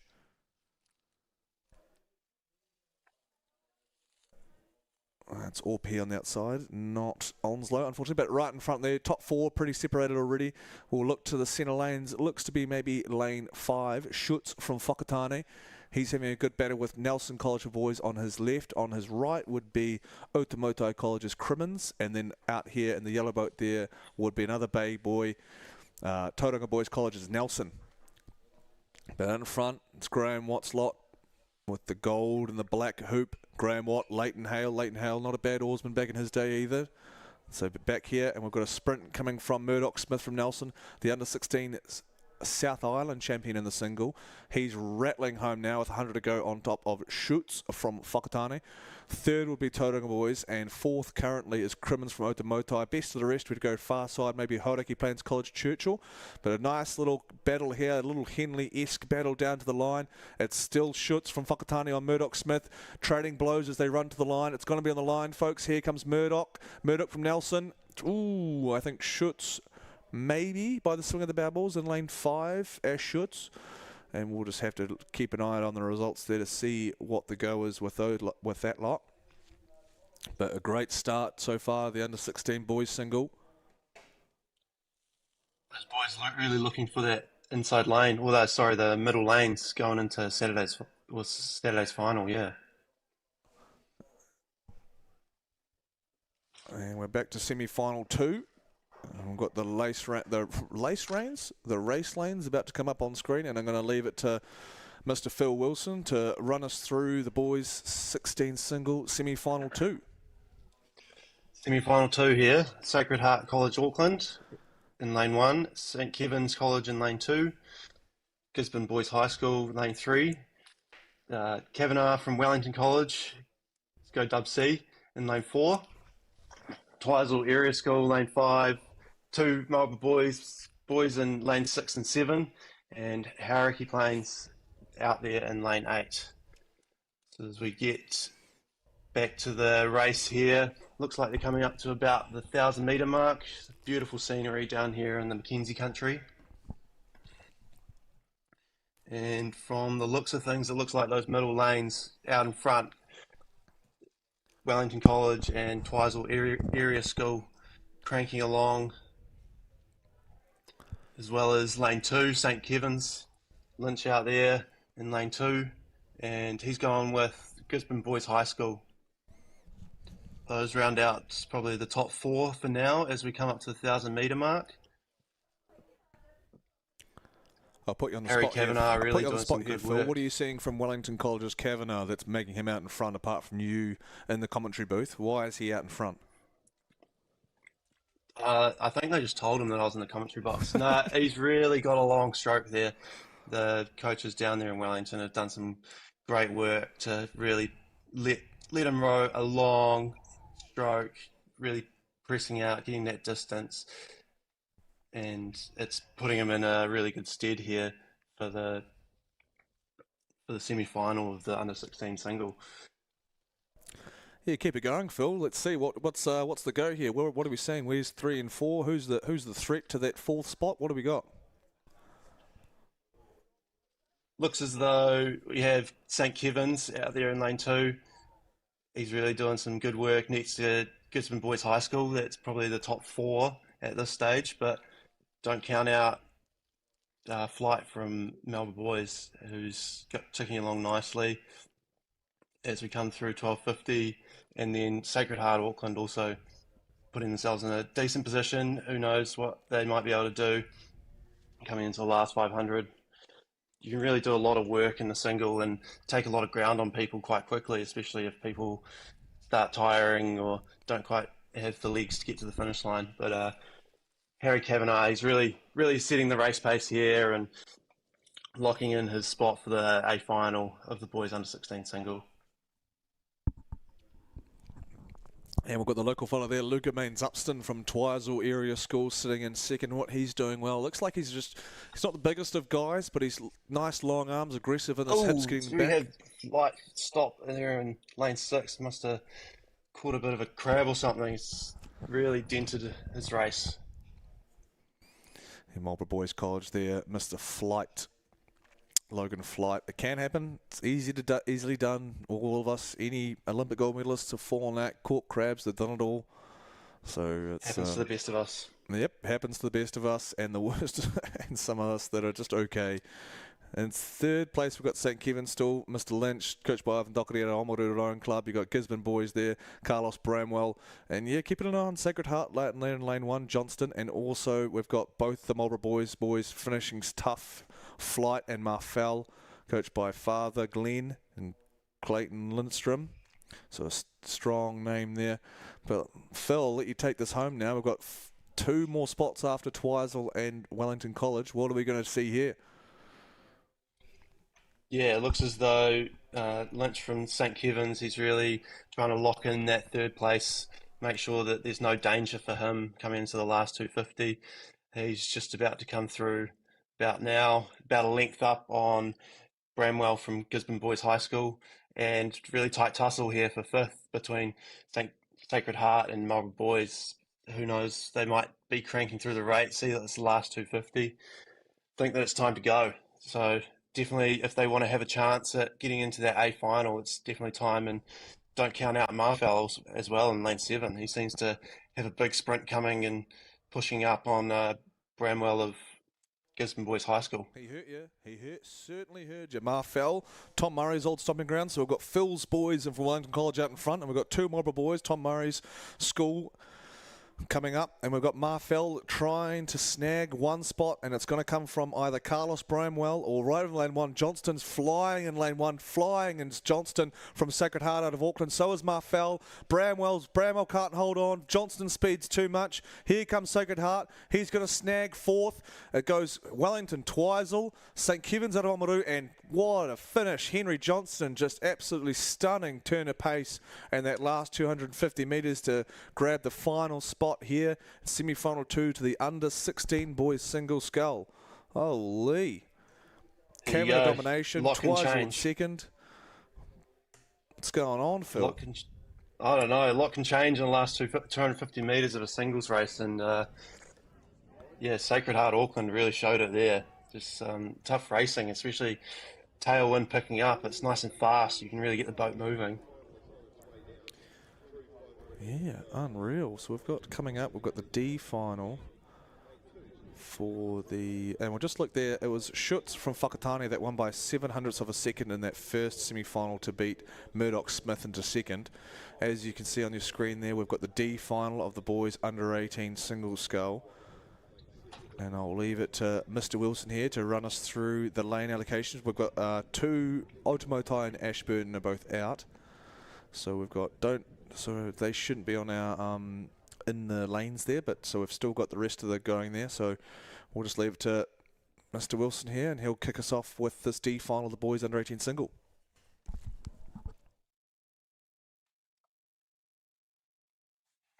Yep, so D final coming down.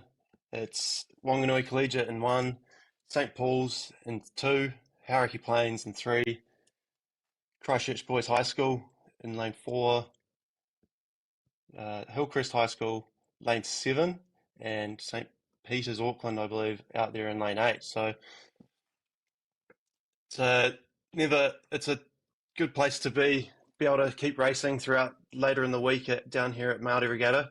And it looks as though Haggy of Hillcrest High School sitting the pace here in the D final, out there in front of Christchurch Boys in lane 4. Really long strokes, keeping the rating going out. And just hard to tell against this beautiful turquoise water down here in Lake Ruataniwha. But they're getting a bit closer, and you can really crank through those gears. Yeah, Kahukura Haggy out of Hillcrest and Hamilton Rowing Club, with the ultimate mentor following along the bank, Kamera Haggy. So there's that family connection in the rowing sport once again. Sitting in out and there in first place, Matt Dennis from Christchurch Boys. Tim Osmers is the coach out there with the black and the blue stripes. He's actually rowing in a Aon Maadi Cup boat that was won previously, back in the day. So Christchurch boys also owning one of those under-17 title boats from Laszlo. And now he's pushing out. Matt Dennis is out to clear water now in the D final of the boys under-18 single scull. So it's boys high from Christchurch, Hillcrest. Then in third place, just edging along, trying to hold off out here at St. Peter's is in lane 3, Hauraki Plains, Nick Taylor. And then back there in 2 and 1 we go Jaden King and Edwin Zhang from Wanganui Collegiate School.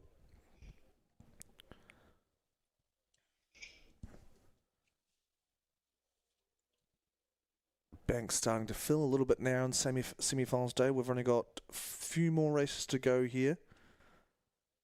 As we turn to the culmination of, I think it's the girls under 17. Potentially, we've got the boys 16 singles gone. We've got the 18 boys singles now with the D and the C. And then coming up, we have the girls under 17 double. That's the one. So Matt Dennis, like I said, you don't do all that training and come all the way down to Twizel to not race fully in the 2K. Matt Dennis will claim victory here in the D final of the boys under 18 single scull ahead of Kahukura Hagi with a brave performance from Hillcrest. All the work throughout the race that gets you to the finish line, and if you know you've got nothing left, then that's a good performance, I say, in the single. All right, give us a rundown here, Phil. C final, boys 18 single, list them off. Yeah, so it's James Hargis from down there in Invercargill in lane 1, Whangarei Boys High School in lane 2, Tupō Nuiatea College in lane 3, St. Paul's Collegiate School in lane 4, Hauraki Plains in lane 5, Mount Aspiring in 6, Napier Boys High School lane 7, and Shirley Boys High School with Macintosh in lane 8. And it looks as though it's the sculler from Taupo setting the pace in this race out there with Mount Aspiring, really giving it a good crack in the C final. I did race the C final at the under 18 single when I was an under 17, so you never know what age these scullers are when they're racing the under 18 single. They could be racing up, but they're always going to give their all no matter what, and it's good to see the Taupo sculler. You don't really see too many scullers from Taupo that come down here to Maadi Regatta, so it's good to have people from all around New Zealand at the regatta.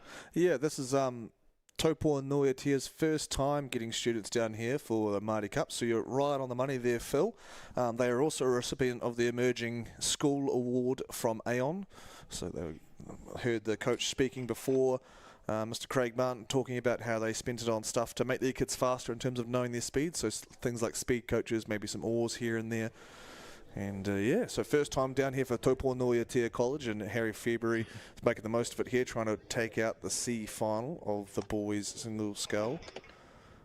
Phil, what do you need to work on in the single? What do you find? Like, we've talked about what's successful and this and that, but what do you as a single sculler, when you jump in there, what's your focus on? What do you find yourself having to work on in the single?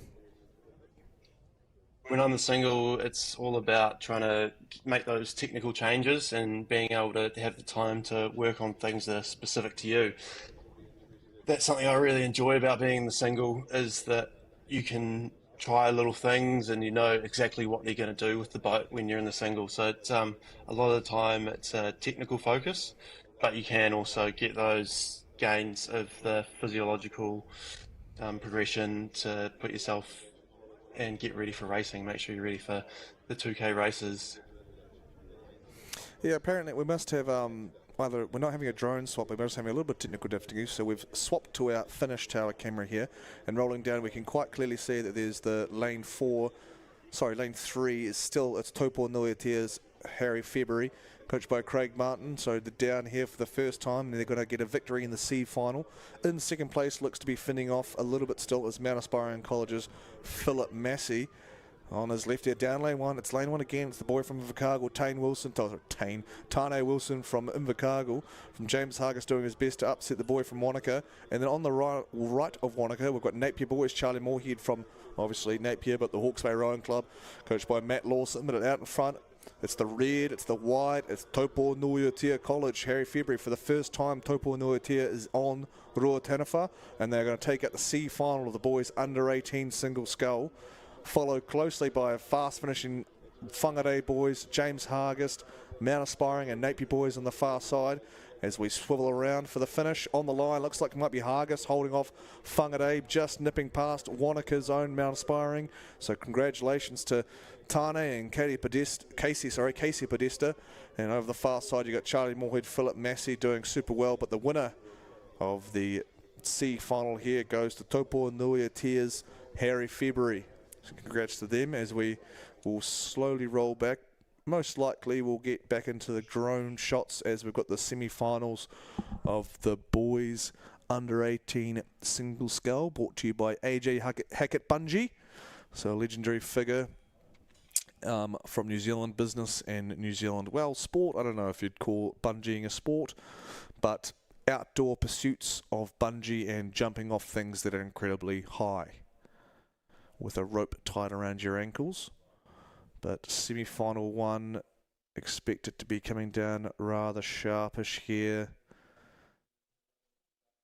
as we run through the top the top single sculling for men here at the National Secondary Schools Champs. It's going to be semi-final one. Well into the second K here as we'll get our drone system back up and running, no worries. We've got lane 1, Sid McQueen. Lane 2, St. Patrick's out of Wellington. Lane 3 is Tauhara College from Taupo. Lane 4, Maadi O'Meara from John McGlashan. Jimmy Middleditch is in 5 from Cashmere. St. Thomas's of Canterbury is Carter Baxter from from Christchurch. Lane 7 is St. Kevin's out of Oamaru. And lane 8 is Wanganui High School. So we talked about it this morning, Phil. We had these guys out in a quarter-final for the under-18 single this morning. Some of them also raced the under-18 double and quad.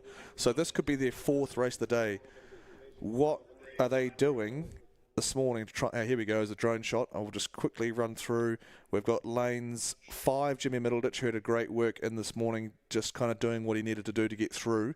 And then we've got Carter Baxter from Christchurch and St. Thomas's. So the two Christchurch boys lent the way with Maadi O'Meara in 3rd. Lane 1 showing out really well again, but it is lane 3 from Tauhara and Taupo Rowing Club, same as Mr. February we just had before, And so 4th race of the morning, Phil. What are these guys doing to try and make sure that they're at their best to try and make the A final here? Man, that's a tough gig. That's a big day for these boys. They're definitely giving it a good crack if they're on race number 4.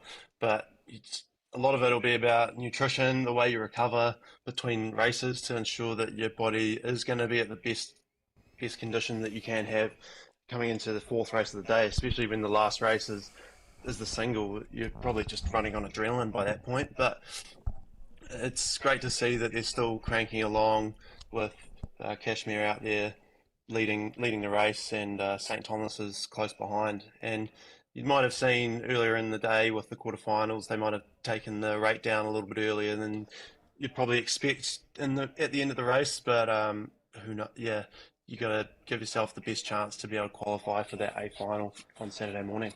Yeah, we're looking at lane 3 here. That's what I'm most interested in. Obviously, Jimmy Middleditch is just nailing it with Joe Young and Maddie Allen coaching him out of Cashmere. Carter Baxter had a fantastic quarter-final earlier in the day, and now he's through here with Paddy Dowling. But lane 3, Tauhara College. If Tauhara College makes it through here, this I almost guarantee would be the first time that we've got Tauhara College has made a final at a Maadi Cup.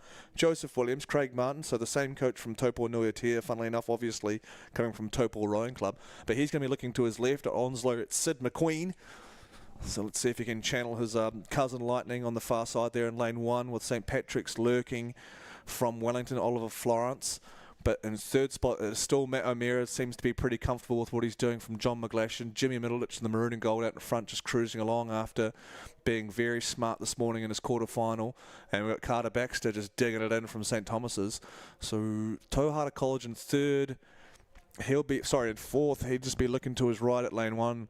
And we've seen some fast Onslow scullers from Wellington. And here's another one, Sid McQueen, coached by Jason Theobald, a pretty accomplished racer himself, Jason. And we'll see what Tauhara College can muster in the last 100 metres here. Just going up against Maadi O'Meara from John McGlashan. Like we just discussed with Phil, some of these guys will be on their 4th race of the day, most likely their 3rd. A lot of these guys have double sculls to be racing in. And Jimmy Middleditch doing a great job here from Cashmere. And it'll be cash money for young Jimmy, and he's going to go through to the under-18 single final alongside Carter Baxter from St Thomas's. 3rd's going to be Matt O'Meara from John McGlashan, and 4th, we'll have to check the books here, but that might be the first A final in Tauhara College's history out of Taupo Rowing Club. Fast finish from St Patrick's just to pip Onslow Sid McQueen, but we've got 4 already into the A final of the boys under-18 single.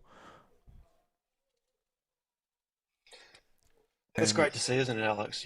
That's probably one of the best things about the single is that you get people from a lot of the sort of minority schools and here at the Maadi Regatta that are still performing at such a high level and putting themselves in the A final. Well, just hold that thought there, Phil, because we're about to get a message from you yourself coming through from Roe, New Zealand.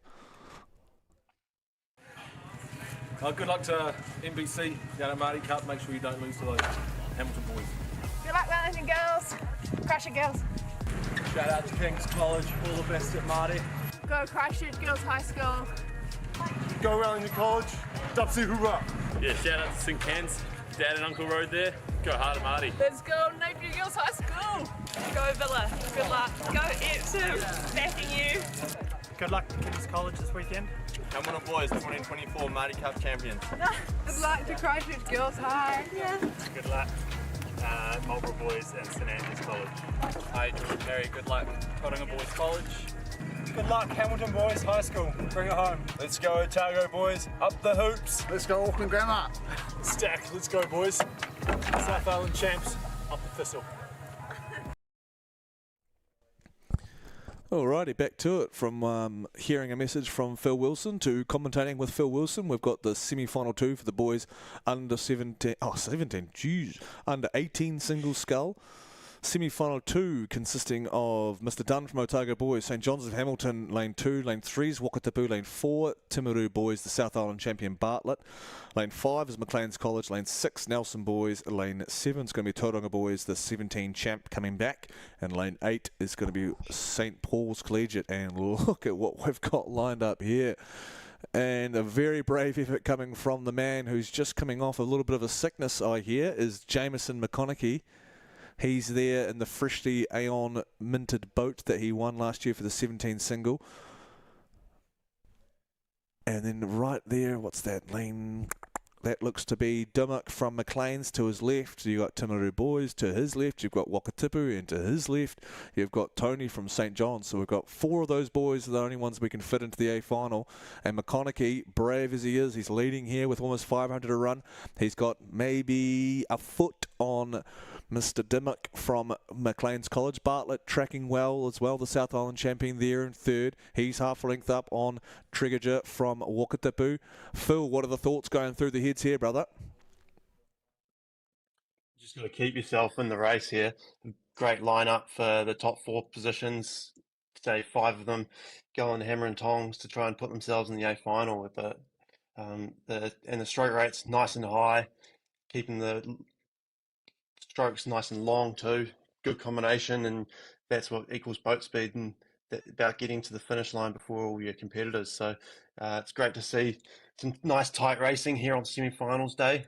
You got to be in the A final to be able to contest for those medals. So yeah, it's very good, very cool to see a great lineup like this. Yeah, we saw not foxing necessarily, but some smart racing earlier in the day in the quarterfinal from Jameson McConaughey out of Tauranga Boys College. Obviously the 17 single champ last year, but he was just biding his time in the quarterfinal this morning, taking it down relatively early because he knew he had the qualifying spot sewn up in that quarterfinal. But Dimmock leading the way here from Maclean's College. He's about half a length on both McConaughey and Bartlett, the South Island champ from Timaru Boys, but Timaru Boys starting to just turn the screws a little bit as he draws up and alongside and past McConaughey. So we'll keeping an eye out there on Bartlett from South Canterbury. Josh Bartlett, Brian Smith doing a great job there with his young crop out of Timaru Boys. And he's just inching closer and closer to Dimmock.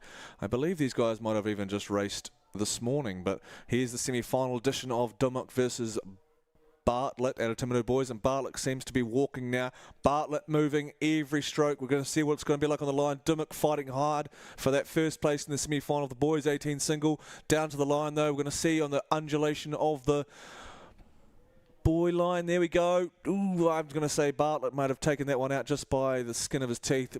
McConaughey is going to rattle through for a third place after leading with 500 run, and that all-important fourth place is going to go to Mr. Toby Trigger from Wakatapu and Lake Hayes. So more fantastic racing there for the minor money to go through to the A final of the under-18 single as we come to our penultimate race here, semi-final 1 for the girls under-17 single, and our final race, it's double, sorry, 17 double. And then we've got semi-final 2 coming up. So 2 more races to go here on the semi-final day of the 2024 Maadi Cup. And it's the 17 girls double to round us off here on a fantastic 4th day. Phil, give us the rundown, mate. Yep, first semi-final of the girls under-17 double. It's lane 1, Gisborne Girls High School. Lane 2, Ashburton. Lane 3, St. Peter's School from the Waikato. Lane 4, Marlborough Girls College. Lane 5, Marion. 6, the locals, Twizel Area School. 7, Tauranga Girls. And 8, Burnside High School. And by the looks of things, it is St. Peter's out there in the lead to start off, going through the 1,000-metre mark in this semi-final, with Marion College and Marlborough Girls in 2nd and 3rd. Then 4th, it's pretty tight between Ashburton and Tauranga Girls in the blue and white boat there. So same again, top 4 go through to the A final for this event on Saturday afternoon. So it's pretty important for Tauranga and Ashburton to keep the pace high, try and push through, and might even push themselves up to Marlborough Girls there in lane 4. Yeah, Ross Evans there from Tauranga Girls out of the Bay of Plenty. She's had plenty of races this week, and she's joined by her mate there, Amelia Ellis. So they're having a great battle there in lane 2 from the girls from Lake Hood and Ashburton, Marriott and Marshall. Really tough to race from such a spread in terms of they've got so many lanes between them and the next race, the people that they're going up against. So when you're on one side of the lake to the other, so doing a really good job here from Ashburton and Tauranga to make sure they just keep their head in the fight here. 3rd place we can see there is Marlborough Girls College, Straker and Van Redensburg doing a great job there with the Wairau Rowing Club blades there, the green and the white. 2nd place, another Marion College crew. They've been stellar this week for the girls from Christchurch, Brignall and Peterson, and here comes another iteration of that group. So great work from the Navy and the Red Halves of Marion College. Out in front though, quite dominantly so, it's Molly McClintock, Peyton Barnard, coached by the ever-present at St. Peter's, Norm Charlton, Kaylin Wren doing great jobs there for the Owls.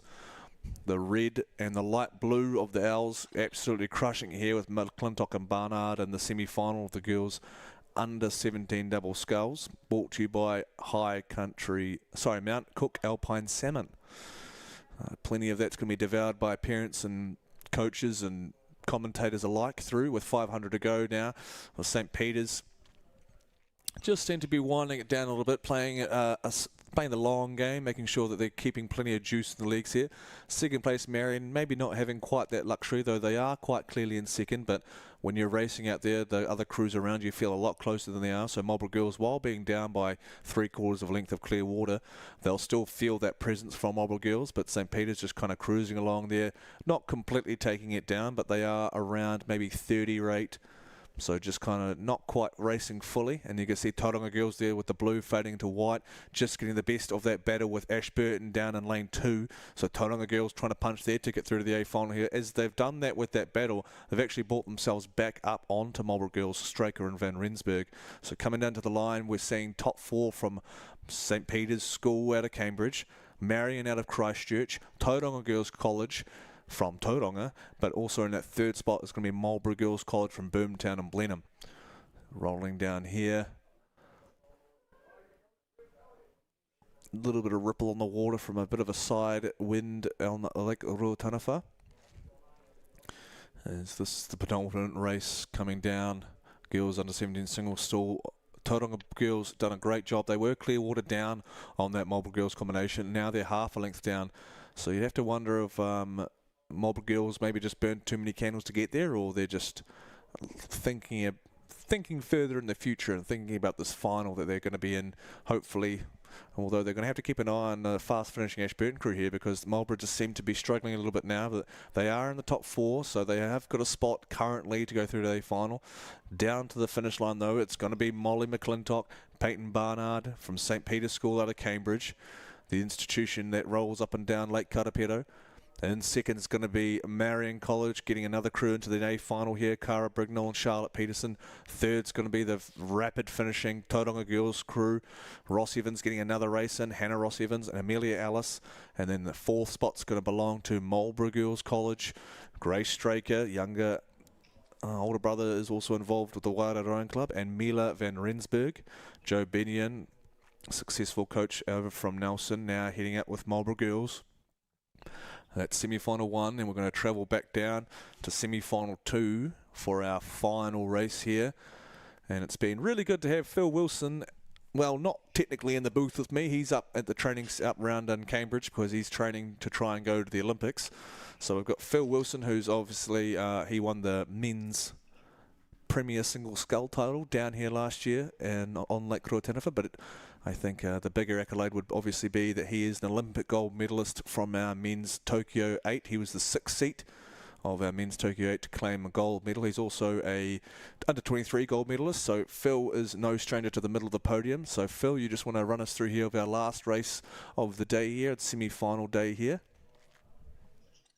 Yes, it's the second semi-final of the girls under-17 double. Lane 1, Hamilton Girls. 2 is Diocesan School for Girls out of Auckland. 3 is Lake Dunstan, or Dunstan High School. 4, St. Paul's Collegiate. 5, another of Axel's crews from Wanganui High School. 6 is St. Paul's number 2, so good to see them having 2 crews up there competing in the semi-finals. And same for Hamilton Girls, great production out of these under-17 girls from St. Paul's and Hamilton Girls this year. And lane 8 is Avonside Girls High School. And by the looks of things, it is St. Paul's setting the pace here, about a length and a half out over Dunstan High School, with Wanganui High School in 3rd, and then the all-crucial 4th spot. It looks like a tussle between Diocesan and the 2nd St. Paul's Collegiate crew. As we come up through the 1250, the good pace set by the St. Paul's girls, Brangwyn and Dunn, as they continue to push out their lead, pushing out to almost a boat length Clearwater, and that their second crew is really trying to push up on that Diocesan School for Girls crew. So it's going to be a big last 750 for them as they try to push for that A final. Yeah, St. Paul's we've seen absolute crushing it this week, to be perfectly frank. Martin Simmons-Sally there, and Bruce Jones, Morgan Blind, Roy Pickard, the coaches out here. Zara Brangwyn and Sophie Dunn have had a ton of races this week, so you can think that if they combine with Frederica Saville and Amber Church from St. Paul's number 2, you'd have a pretty nifty under-17 quad, which we will look forward to seeing. You've got Robin Van Dyke and Ruby Armishaw for Wanganui High School. Van Dyke was the stroke seat of Axel's Aramoho Wanganui Senior Women's Quad that claimed a bronze at the National Champs, so she's got a pedigree behind her. We've also got on the left side of that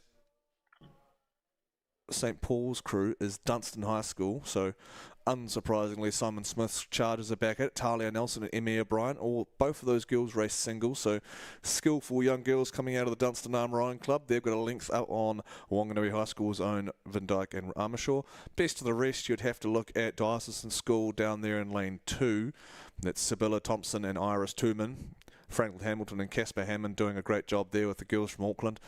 Best of the rest after that, we'd probably go out to St. Paul's, Saville and Church, but it looks like top 4's getting pretty solidified as we make our way down to the finish line here. Good to see Hamilton girls out there with 2 crews here in the semi-final of the under-17 double. Benjamin Kersop in charge of that program out there, alongside Georgia King, Kelsey Walters also helping out, Charlie Rogerson. So a young, fresh group to the Hamilton girls scene, doing great things out of the Mulu country. Coming down to the line though, the Bumblebees, Brangwyn and Dunn. We've definitely seen them out already this morning, and here they go again with Morgan Blind, daughter of Conrad.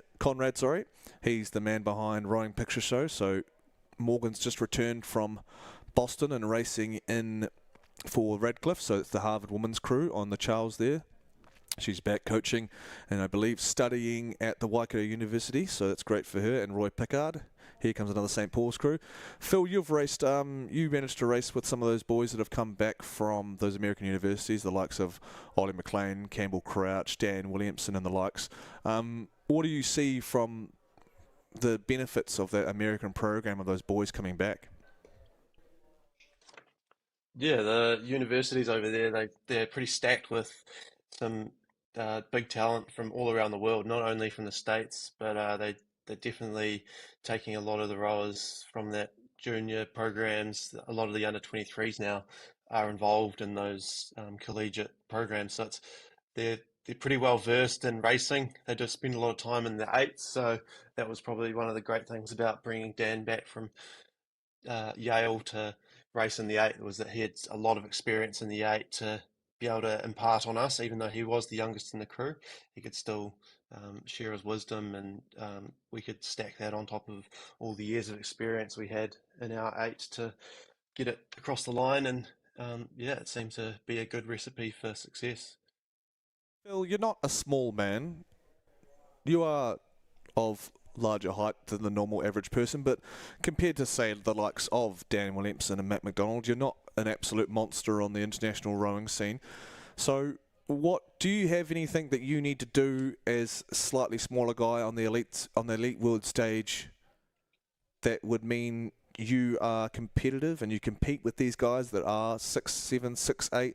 And what would you say to guys that maybe are a little bit, they are unsure because they think they're not tall? Because I always get the calls about how rowers are tall, rowers are this, rowers are that. But we've had plenty of shorter / not monstrously sized guys out of New Zealand be super successful. So as you coming through the grades, did you ever think about that sort of stuff, your size, or what were your thoughts as you climbed through the grades and got into that elite world, Olympic gold standard?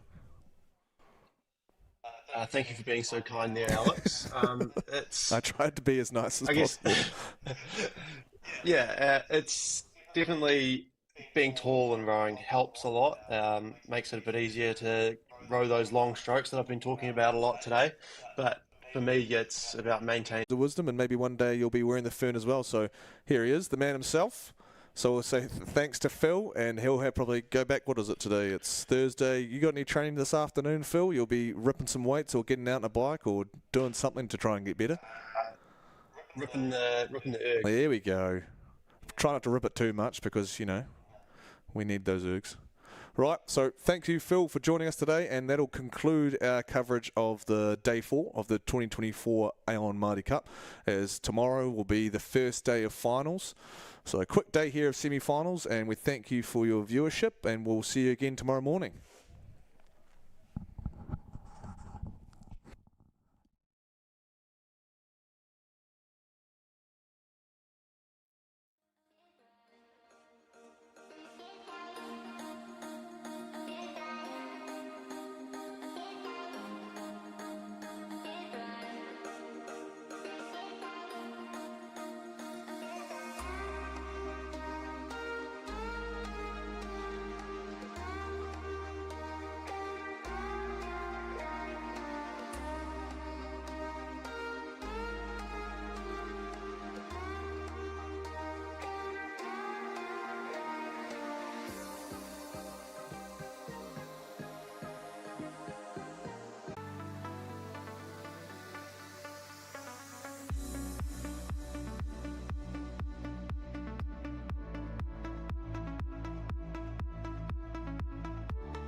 We can expect some crews to actually be quite experienced, as apparently some schools, tryhards, train for the coxswain race. The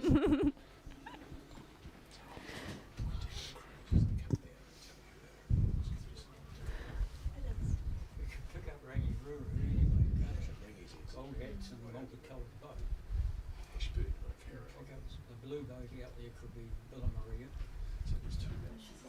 And then this one's the yellow boat.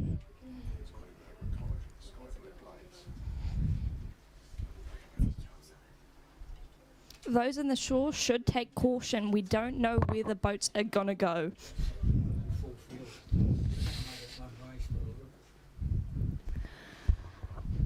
There is quite a full field. As you can see, these umpire boats are going to still make it one race. And they will likely be stressed. A bit of fun, somebody could say.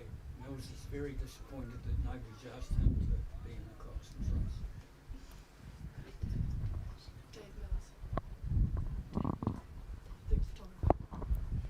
Dave Mills looks quite disappointed. No one's asked him to be in the coxswain race.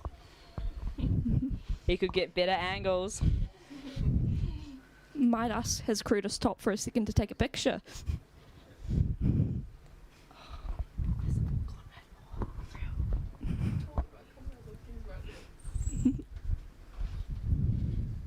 Conrad's down there by the shore, ready to take photos. So excited to see these later on his Instagram page. We'll be looking.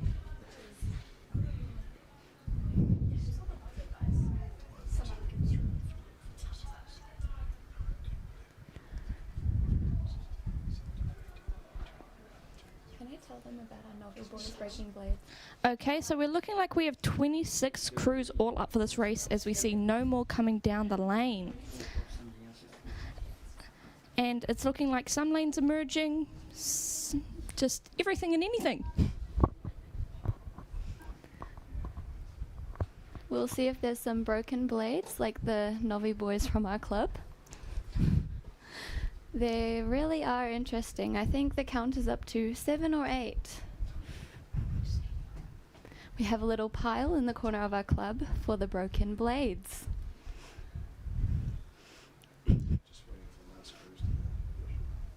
We're just waiting for the last crews to go into position before we start our race. That will be quite soon, guys. And as you can see from the footage, it's not looking like a perfect straight line. So some teams are already starting off with an advantage. Hashtag rolling starts. Betting on the two races. So just keep an eye on it because those ones in behind are just sitting there, not moving forward. It is starting to look like there could be 2 races. The crews on the screen can be seen lining up in a front row and a second row. I think that we may have exceeded the expectations of Maadi for the amount of coxswain crews who wanted to join. We love the commitment.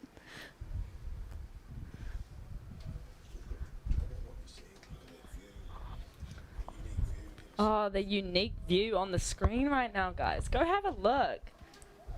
I must say, the view from the tower is just so spectacular. You can see the whole crowd. You can see everyone lining up. It just looks real beautiful, especially the mountains. Yeah, it's definitely hot up here, though. They're reminding the coxswains that they can't chuck their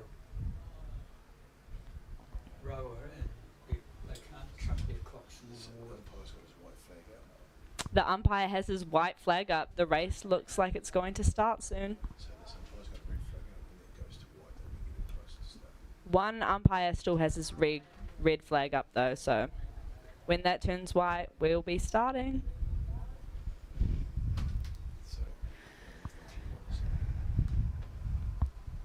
Oh, and I think we've started. And I think it's everyone. Just one major race. There we go. Oh, a few crews have stopped. Maybe some crabs might have been caught. Some crews are going straight, some are definitely not. That crew out in front, the combined crew, they look like they're doing well. Just ahead of Nelson. But we can't forget these inner lane crews. This one in the blue boat is looking spectacularly straight. These coxswain races can really change at any point. One crab, it's all over. Oh, this... Keep your eyes out, that composite crew. St. Kevin's Waitaki out in front. Another boat is coming up on them, probably about half a boat length behind. They seem to be doing quite well. No boats have tipped yet either. St. Andrews. This is Nelson down here. Oh, St. Andrews looks like they actually may pass this composite crew. Burnside and Ashburton in the middle. They look to be overtaking that crew that's out in front. This race is almost over. Oh, I can see a few coxswains have actually given up and have stopped rowing.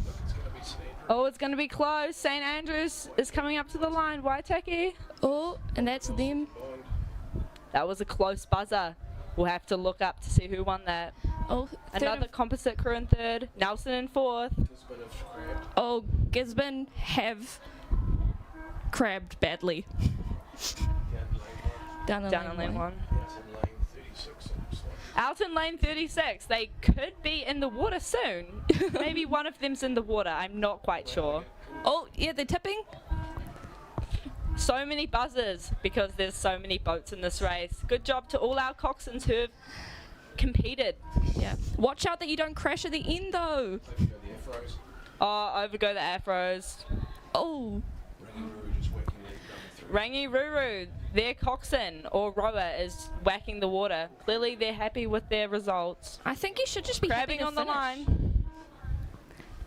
Well, let's hope these other crews don't give up. They've still got quite a ways to go. These ones on the far side have not yet reached the 100 to go. Share the love. See if you can yell loud enough to cheer them on. Good job, all the coxswains though. Proud of you. Good luck for your other races where you're doing your actual job. And good job to the rowers who were coxswains today. You guys didn't crash, I don't think. Woo! Hopefully.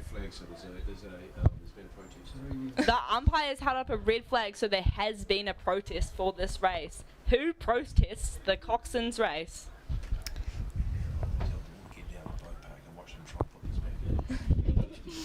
And we do recommend that all spectators should head to, not the public, just your rowers, should head down and see if your coxswains can actually get the boats back in. That crew on the outside still looking strong. Hopefully they make it to the end. Looks like they're starting to row, so maybe they'll make it. Maybe they need a little tow.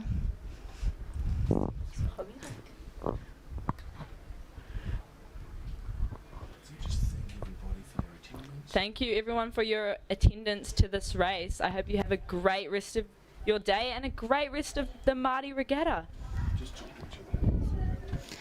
Well, I just can't help but think that was just an amazing race. Like, there's nothing like seeing people who don't row, to be honest. Some may say it's even better than the professionals. Sometimes a bit more entertaining. Yeah, I think that crew out in front could have beaten me. LMA, what did you think about this beautiful race? And I thought the learn to row was funny to watch, but this is really taking the cake. Yeah. Okay, bye guys.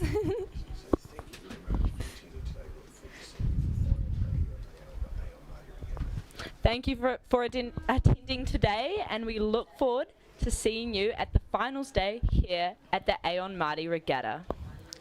And look forward for the coxswain race next year. Thanks so much, Queens. Thank you, it was so fun. Be the bad man.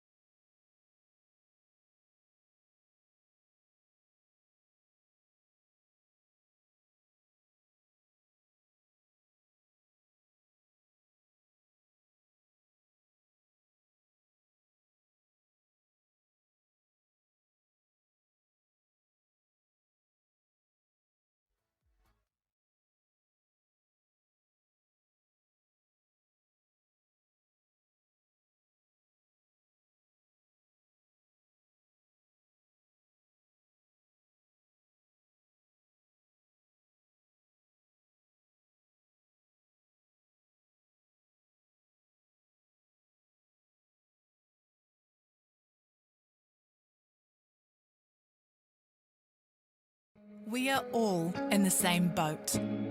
Our team invests in the same Milford funds as our clients, so we are all invested together. Whether it's KiwiSaver, investment funds, private wealth management, or advice, speak to a team with world-class expertise who are committed to the pursuit of outstanding results and are proud to have brought you today's live stream. Find out more at milfordasset.com. Milford, invested in you.